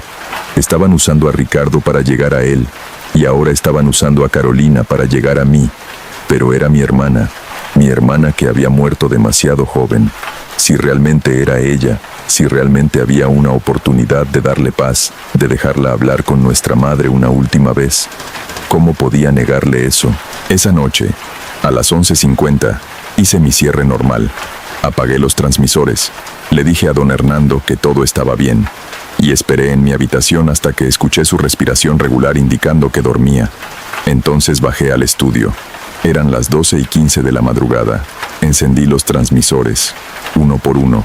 El zumbido familiar del equipo cobrando vida llenó el silencio. Los medidores comenzaron a marcar niveles. La emisora estaba transmitiendo de nuevo. Conecté los auriculares y esperé. Al principio, solo estática. Pero gradualmente, las voces comenzaron a emerger. Primero tenues, luego cada vez más claras. No eran solo unas pocas voces, eran docenas, cientos tal vez, todas hablando al mismo tiempo, superpuestas, compitiendo por ser escuchadas. Y entre ellas, reconocí la voz de Carolina. Javier, gracias por dejar que hable. Carolina, ¿estás ahí? Sí, estoy aquí. Todos estamos aquí, esperando. Necesitamos que nos escuchen. Necesitamos que abras la puerta completamente. ¿Qué puerta? La puerta entre mundos. Necesitas seguir transmitiendo. Después de medianoche, cada noche, para mantenernos conectados, para dejarnos pasar. Algo en su voz cambió. Se volvió menos humana. Más otra cosa. Carolina, ¿qué estás tratando de hacer? Estamos atrapados, Javier, entre vida y muerte. Pero si transmites, si mantienes la puerta abierta, podemos volver, podemos cruzar. Sentí un frío intenso llenar el estudio y escuché algo más en los auriculares, algo que definitivamente no era una voz humana. Era un sonido como alas batiendo, grande, pesado, y otras cosas, arañazos, siseos, cosas que no debería ser posibles de transmitir por ondas de radio, pero que claramente estaban allí. No eres Carolina, dije, mi voz temblando. No eres mi hermana. La voz rió, una risa que me heló hasta los huesos. No, pero usé su voz para que abrieras la puerta, como usamos la voz de Ricardo para mantener a su padre aquí, vigilando, asegurándose de que nadie más transmitiera. Como usamos las voces de todos los muertos para llamar a los vivos, y ahora que está abierta, ahora que transmites, podemos cruzar. Las luces del estudio comenzaron a parpadear. Los medidores de los transmisores se volvieron locos, sus agujas saltando erráticamente, y en la ventana vi algo moviéndose en la oscuridad afuera. Formas, múltiples formas, acercándose desde la selva. No eran animales, no eran humanos. Eran algo que no debería existir en este mundo. Alcancé los controles para apagar todo, pero mis manos pasaron a través de ellos. Los controles estaban allí, podía verlos, pero no podía tocarlos. Era como si estuviera parcialmente fuera de fase con la realidad. No puedes apagar lo que has abierto, dijo la voz. La puerta permanece abierta ahora, y seguiremos cruzando, uno por uno, usando las ondas que transmites, hasta que todos hayamos pasado. En pánico, hice lo único que se me ocurrió. Corrí a la sala del generador y lo apagué completamente. La emisora se quedó a oscuras, los transmisores murieron, y en el momento en que la señal se cortó, pude tocar cosas de nuevo. Estaba completamente de vuelta en la realidad, pero las formas afuera no desaparecieron. Las vi en la ventana, presionando contra el vidrio. Rostros que no eran rostros, ojos que brillaban con luz propia, bocas abiertas en gritos silenciosos. Don Hernando apareció en la puerta del estudio, despertado por el apagón. Cuando vio las formas en la ventana, su rostro palideció. ¿Qué hiciste?, susurró. Transmití después de medianoche. Yo pensé que era Carolina. Pensé que podía ayudarla. Abriste la puerta que Ricardo había logrado cerrar con su sacrificio. ¿Su sacrificio? Don Hernando miró hacia las formas afuera. No se lo llevaron esa noche. Se fue voluntariamente. Cruzó al otro lado para cerrar la puerta desde adentro, para que estas cosas no pudieran cruzar. Y lo logró. Por 30 años, la puerta permaneció cerrada, pero ahora la has abierto de nuevo. Las formas comenzaron a golpear el vidrio. El sonido era horroroso, como huesos rompiéndose, como metal arrastrándose. ¿Qué hacemos?, pregunté. Alguien tiene que cerrarla de nuevo. Alguien tiene que cruzar al otro lado y sellarla desde allí. Me miró con una expresión que mezclaba lástima y determinación. No, dije retrocediendo. No, tiene que haber otra forma. No la hay. Ricardo me lo explicó en esa última llamada. La única forma de cerrar la puerta es que alguien la cruce voluntariamente y la selle desde el otro lado. Es un sacrificio permanente. Las ventanas comenzaron a agrietarse bajo los golpes de las formas. Don Hernando caminó hacia el panel de control. Yo debía hacer esto hace 30 años. Debí ser yo quien cruzara, no mi hijo, pero fui un cobarde. Lo dejé ir en mi lugar.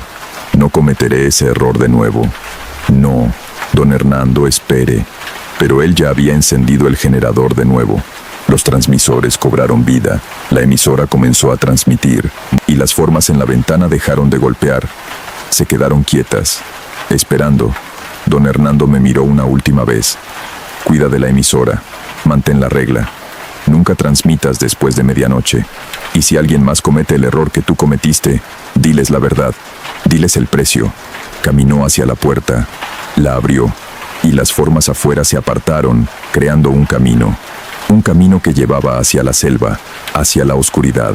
Don Hernando lo tomó, caminó entre las formas sin mirar atrás, y mientras caminaba, comencé a verlo desvanecerse, no de golpe, sino gradualmente, como si estuviera cruzando a un lugar que yo no podía ver completamente.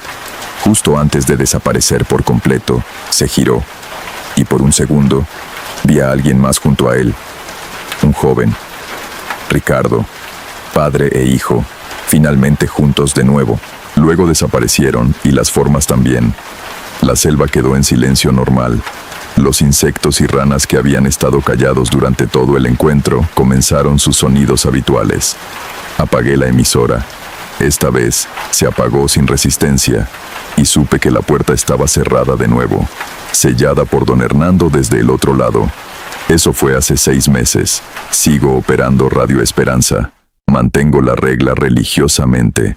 Nunca transmito después de medianoche, y nunca lo haré, porque ahora entiendo. Las ondas de radio viajan a través del aire invisible, y hay otros lugares, otros mundos, que también son invisibles para nosotros la mayoría del tiempo, pero bajo ciertas condiciones, en ciertas horas, esos mundos se tocan. Y si no tenemos cuidado, podemos abrir puertas que nunca debimos abrir. Esa es la historia que Javier me compartió. Me dice que la emisora sigue transmitiendo hasta medianoche cada noche, y que nunca, bajo ninguna circunstancia, romperá esa regla de nuevo. Si trabajas en radio o has captado transmisiones extrañas en frecuencias que no deberían existir, comparte tu experiencia en los comentarios. Las ondas viajan por lugares que no siempre vemos. Descansa bien esta noche, y nos escuchamos en la próxima historia.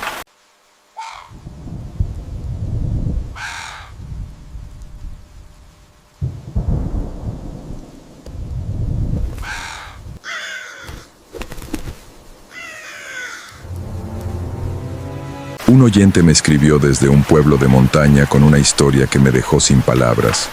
Prefiere que lo llame simplemente Andrés. Si tú has vivido algo que te ha marcado para siempre y quieres que lo comparta, envíamelo.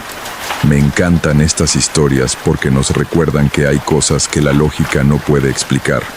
Lo que Andrés vivió ocurrió cuando tenía 32 años, recién divorciado, buscando un nuevo comienzo lejos de la ciudad. Compró una casa vieja en las montañas por un precio ridículamente bajo.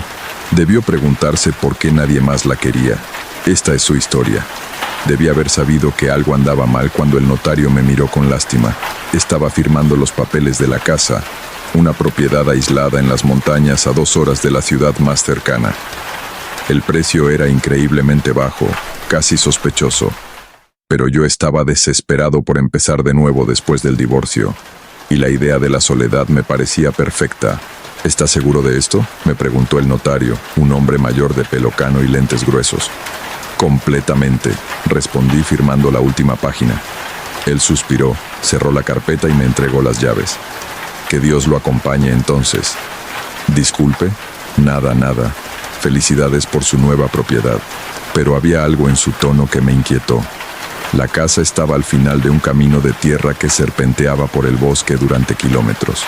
No había vecinos cercanos, no había señal de celular, no había electricidad. El vendedor me había advertido sobre esto último, pero yo estaba preparado. Había comprado un generador, lámparas de gas, provisiones para semanas. Cuando llegué por primera vez, en una tarde de octubre, la casa se veía diferente a las fotos. Más deteriorada, más siniestra. Era una construcción de madera de 2 pisos, con un porche que rodeaba toda la fachada. La pintura verde se había descascarado casi por completo. Las ventanas estaban sucias, cubiertas de telarañas, y el techo tenía algunos agujeros visibles, pero era mía. Estacioné mi camioneta y bajé con mis pertenencias.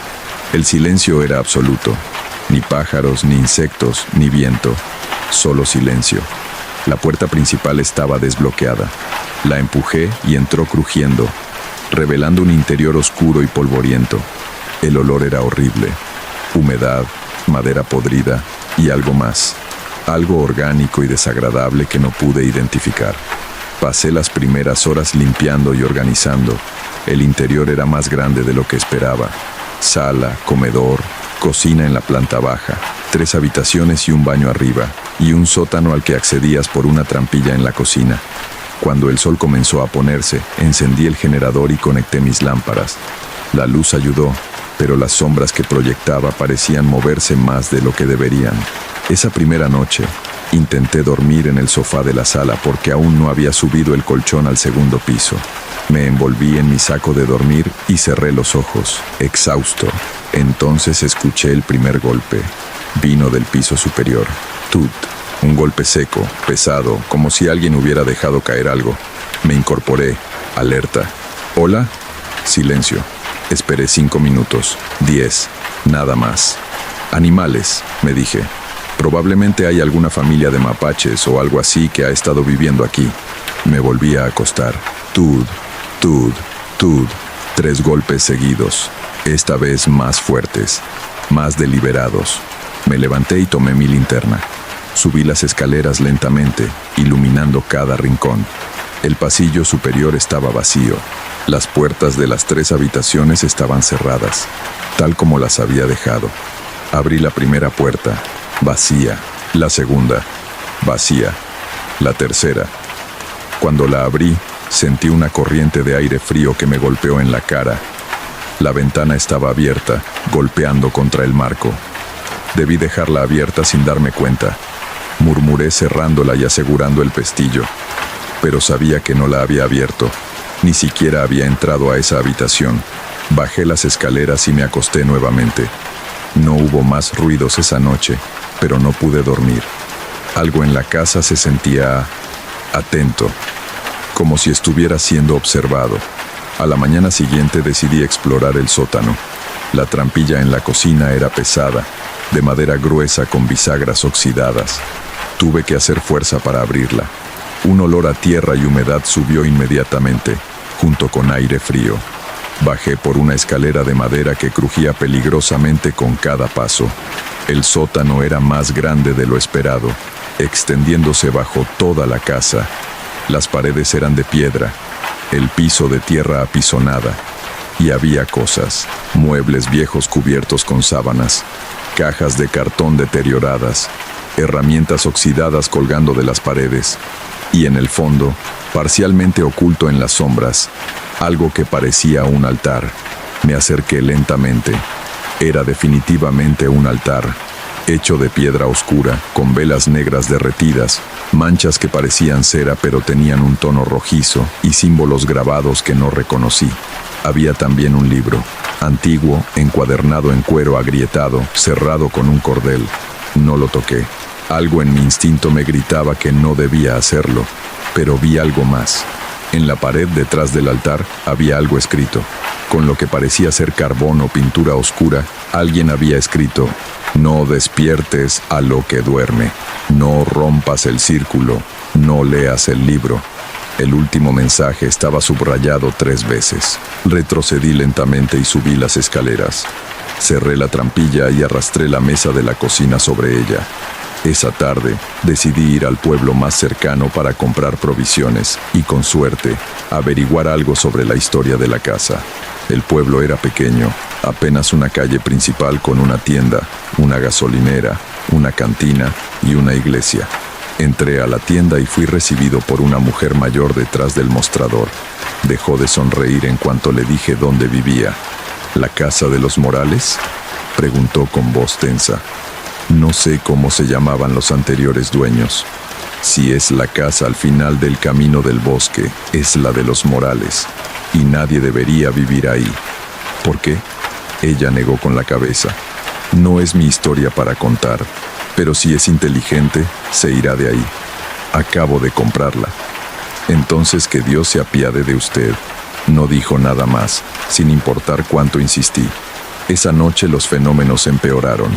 Estaba cenando en la cocina cuando escuché pasos, claros, inconfundibles, caminando en el piso superior, caminando de un lado a otro del pasillo, una y otra vez. Me levanté y subí con mi linterna. Los pasos se detuvieron en cuanto llegué al segundo piso. Revisé todas las habitaciones, vacías, pero en la tercera habitación, la misma donde había encontrado la ventana abierta, algo era diferente. Había huellas en el polvo del piso, huellas de pies descalzos, pequeñas, como de un niño, pero conducían hacia la pared y desaparecían. Retrocedí lentamente de la habitación y cerré la puerta. Esa noche dormí en mi camioneta. Al día siguiente, decidido a entender qué estaba pasando, volví al pueblo. Esta vez fui directo a la iglesia. El padre Gonzalo, un hombre de unos 60 años con una barriga prominente y rostro amable, me recibió en su pequeña oficina. La casa Morales, dijo cuando le conté dónde vivía. Su expresión se ensombreció. Debería irse de ahí, hijo. Soy la 5ª persona que me dice eso. ¿Puede alguien explicarme por qué? Suspiró profundamente y se reclinó en su silla. ¿Qué sabe sobre la familia Morales? Nada. Vivieron en esa casa durante 3 generaciones. La construyó el abuelo, Esteban Morales, a principios del siglo pasado. Era un hombre particular. Decían que había traído ciertas creencias de Europa, creencias oscuras. ¿Qué tipo de creencias? Brujería, invocaciones, pactos con cosas que no son de este mundo. Sentí un escalofrío recorrer mi espalda. Su hijo Ramón continuó con esas prácticas, y su nieto, David, las llevó aún más lejos. Hace 20 años, David y su familia desaparecieron. Su esposa, sus 2 hijos, simplemente desaparecieron.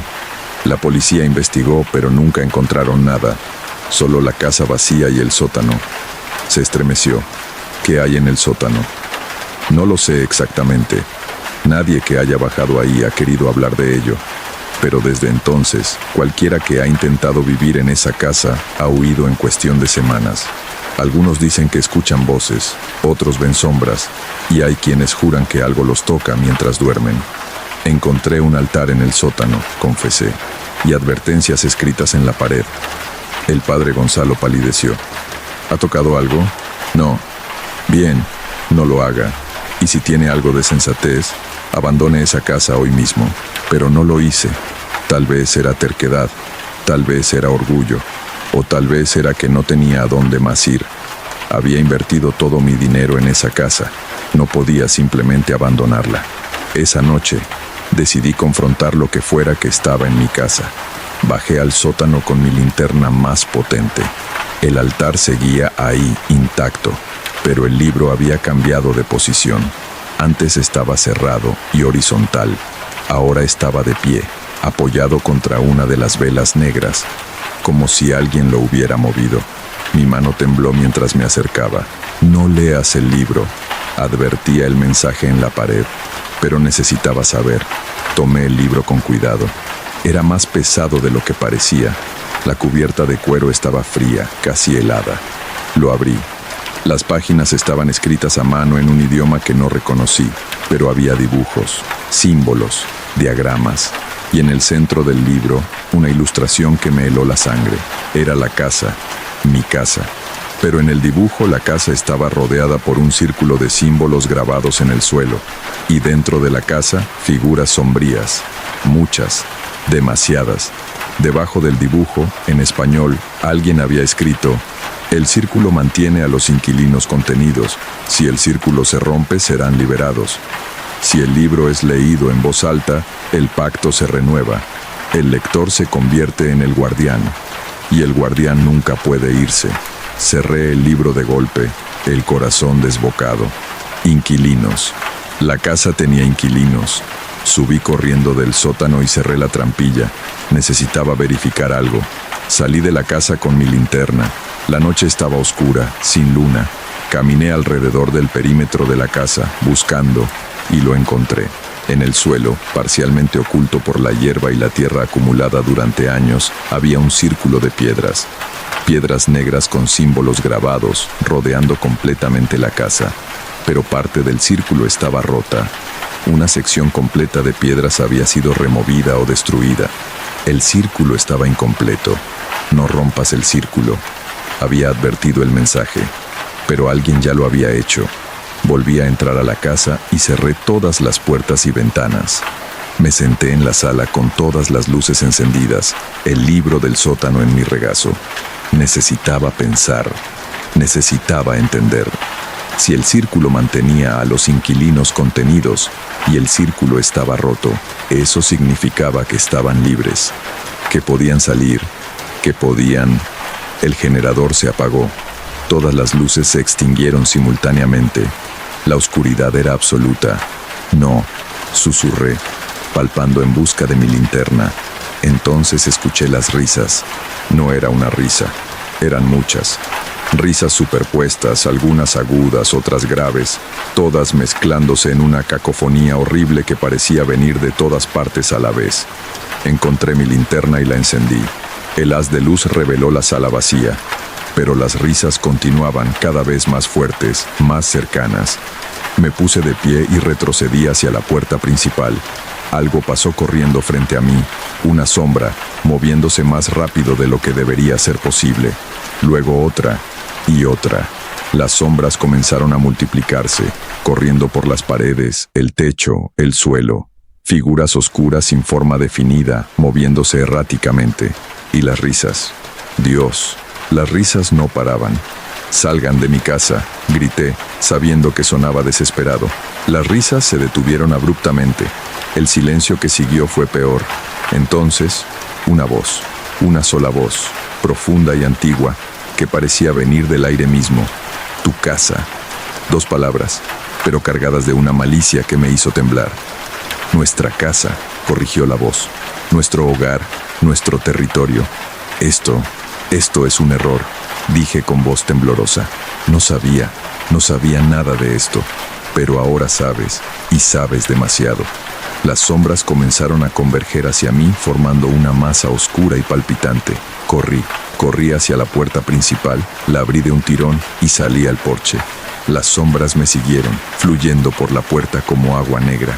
Pero cuando cruzaron el umbral, se detuvieron, como si hubiera una barrera invisible que no podían cruzar. Me detuve en el jardín, jadeando, mirando hacia la casa. Las sombras se quedaron en el porche, agitándose, furiosas, pero sin poder avanzar más. El círculo, aunque estaba roto, todavía ejercía algún tipo de influencia. Los mantenía mayormente dentro. «No puedes huir», dijo la voz, ahora viniendo desde el interior de la casa. «Esta es tu propiedad, tu responsabilidad, y eventualmente tendrás que volver».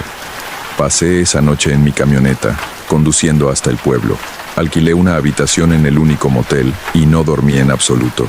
Al día siguiente volví a ver al padre Gonzalo. «Las he visto», le dije sin preámbulos. «Las cosas en la casa son reales». Él asintió tristemente. «Lo sé. ¿Qué va a hacer?» «No lo sé. Puede bendecir la casa ¿Hacer un exorcismo? Ya lo intentamos, hace años, cuando desapareció la familia Morales. Fui con 2 sacerdotes más, pero negó con la cabeza. Lo que sea que haya en esa casa es antiguo, más antiguo que nuestra fe. Los rituales que se hicieron ahí crearon algo permanente. Tiene que haber una forma. Hay una forma. El libro. Según las notas que encontramos, el libro contiene el ritual completo. Si alguien lo lee en voz alta, renueva el pacto. Se convierte en el nuevo guardián. Y a cambio, los inquilinos permanecen contenidos. ¿Qué le pasa al guardián? No puede irse. Nunca. Está atado a la casa hasta que muere. Y cuando muere, su alma se une a los inquilinos. Me quedé en silencio, procesando la información. Es por eso que la familia Morales desapareció, continuó el padre. Cuando David murió sin herederos que tomaran su lugar, el pacto se rompió. Los inquilinos tomaron a su familia como pago. ¿Y si destruyo la casa? No funcionará. Lo que vive ahí está atado a la tierra, no a la estructura. Puede destruir la casa 1000 veces y seguirían ahí. Y si vendo, puede intentarlo, pero quien compre enfrentará lo mismo y usted cargará con esa culpa. Pasé 3 días en el motel pensando. No podía volver a la casa, no podía venderla con buena conciencia, no podía destruirla, no había salida, o había una. El 4.º día volví a la casa. Era media tarde, con el sol todavía alto. Los fenómenos parecían ser menos intensos durante el día, aunque podía sentir la presencia vigilante desde el momento en que crucé la propiedad. Bajé al sótano. El libro seguía donde lo había dejado, junto al altar. Lo tomé y lo llevé a la sala. Me senté en el sofá y lo abrí. Las páginas en idioma desconocido no me servían, pero hacia el final del libro encontré algo. Páginas en español. Instrucciones. El ritual de renovación era largo, complejo. Requería ciertas palabras pronunciadas en orden específico, ciertos movimientos, ciertas ofrendas, pero era mi única opción. Mientras el sol se ponía, preparé el ritual. Encendí velas en los lugares indicados. Tracé símbolos en el suelo con tiza. Coloqué los objetos necesarios del sótano en sus posiciones. Y cuando la oscuridad cubrió completamente la casa, comencé a leer. Las palabras eran extrañas, difíciles de pronunciar. Mi lengua tropezaba con las sílabas extranjeras. Pero continué. A medida que leía, la temperatura bajó drásticamente. Mi aliento se condensaba en nubes blancas. Las velas parpadeaban aunque no había viento, y las sombras comenzaron a aparecer. Esta vez no se escondían. Se manifestaron completamente, formando figuras casi sólidas alrededor de mí. Podía distinguir formas humanoides pero distorsionadas, como si hubieran sido estiradas o comprimidas. Conté al menos 15, tal vez 20. Todas me observaban en silencio mientras yo leía. Cuando llegué a la parte final del ritual, mi voz temblaba. Con estas palabras, renuevo el pacto. Acepto el rol de guardián, mi vida por su contención, mi libertad por su prisión. Así sea. Las palabras resonaron en el aire con un peso sobrenatural. Las sombras se acercaron, formando un círculo a mi alrededor. Podía sentirlas, frías como hielo, presionando contra mi piel sin llegar a tocarme. Luego, todas a la vez, se inclinaron, un gesto de reconocimiento, y lentamente comenzaron a retirarse. Se disolvieron en las paredes, en el suelo, en los rincones oscuros de la casa. El frío se disipó. Las velas dejaron de parpadear, y supe que estaba hecho. Eso fue hace 3 años. Sigo viviendo en esta casa. No puedo irme. Lo he intentado. Cada vez que conduzco más allá de cierta distancia, algo me detiene. Un dolor punzante en el pecho. Una sensación de ahogo. Mi cuerpo simplemente se niega a alejarse más. Estoy atado a esta tierra tanto como los inquilinos. Los veo todos los días. Sombras que se mueven en mi visión periférica. Figuras que se quedan paradas en las esquinas. A veces escucho sus susurros, aunque nunca puedo entender lo que dicen. Pero no me hacen daño. El pacto nos mantiene en equilibrio. Yo les doy un hogar. Ellos me dejan vivir. A veces pienso en lo que pasará cuando muera. Si mi alma se unirá a ellos, convirtiéndome en otra sombra atrapada en esta casa.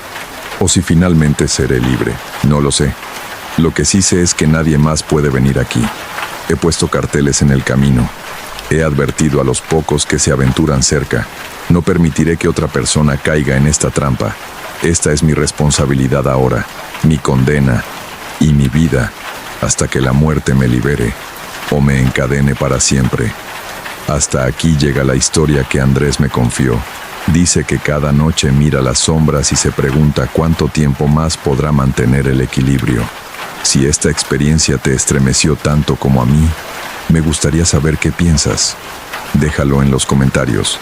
Y si conoces alguna casa con una historia oscura, compártela. Estas historias nos recuerdan que algunas deudas nunca se pueden saldar. Descansa bien esta noche.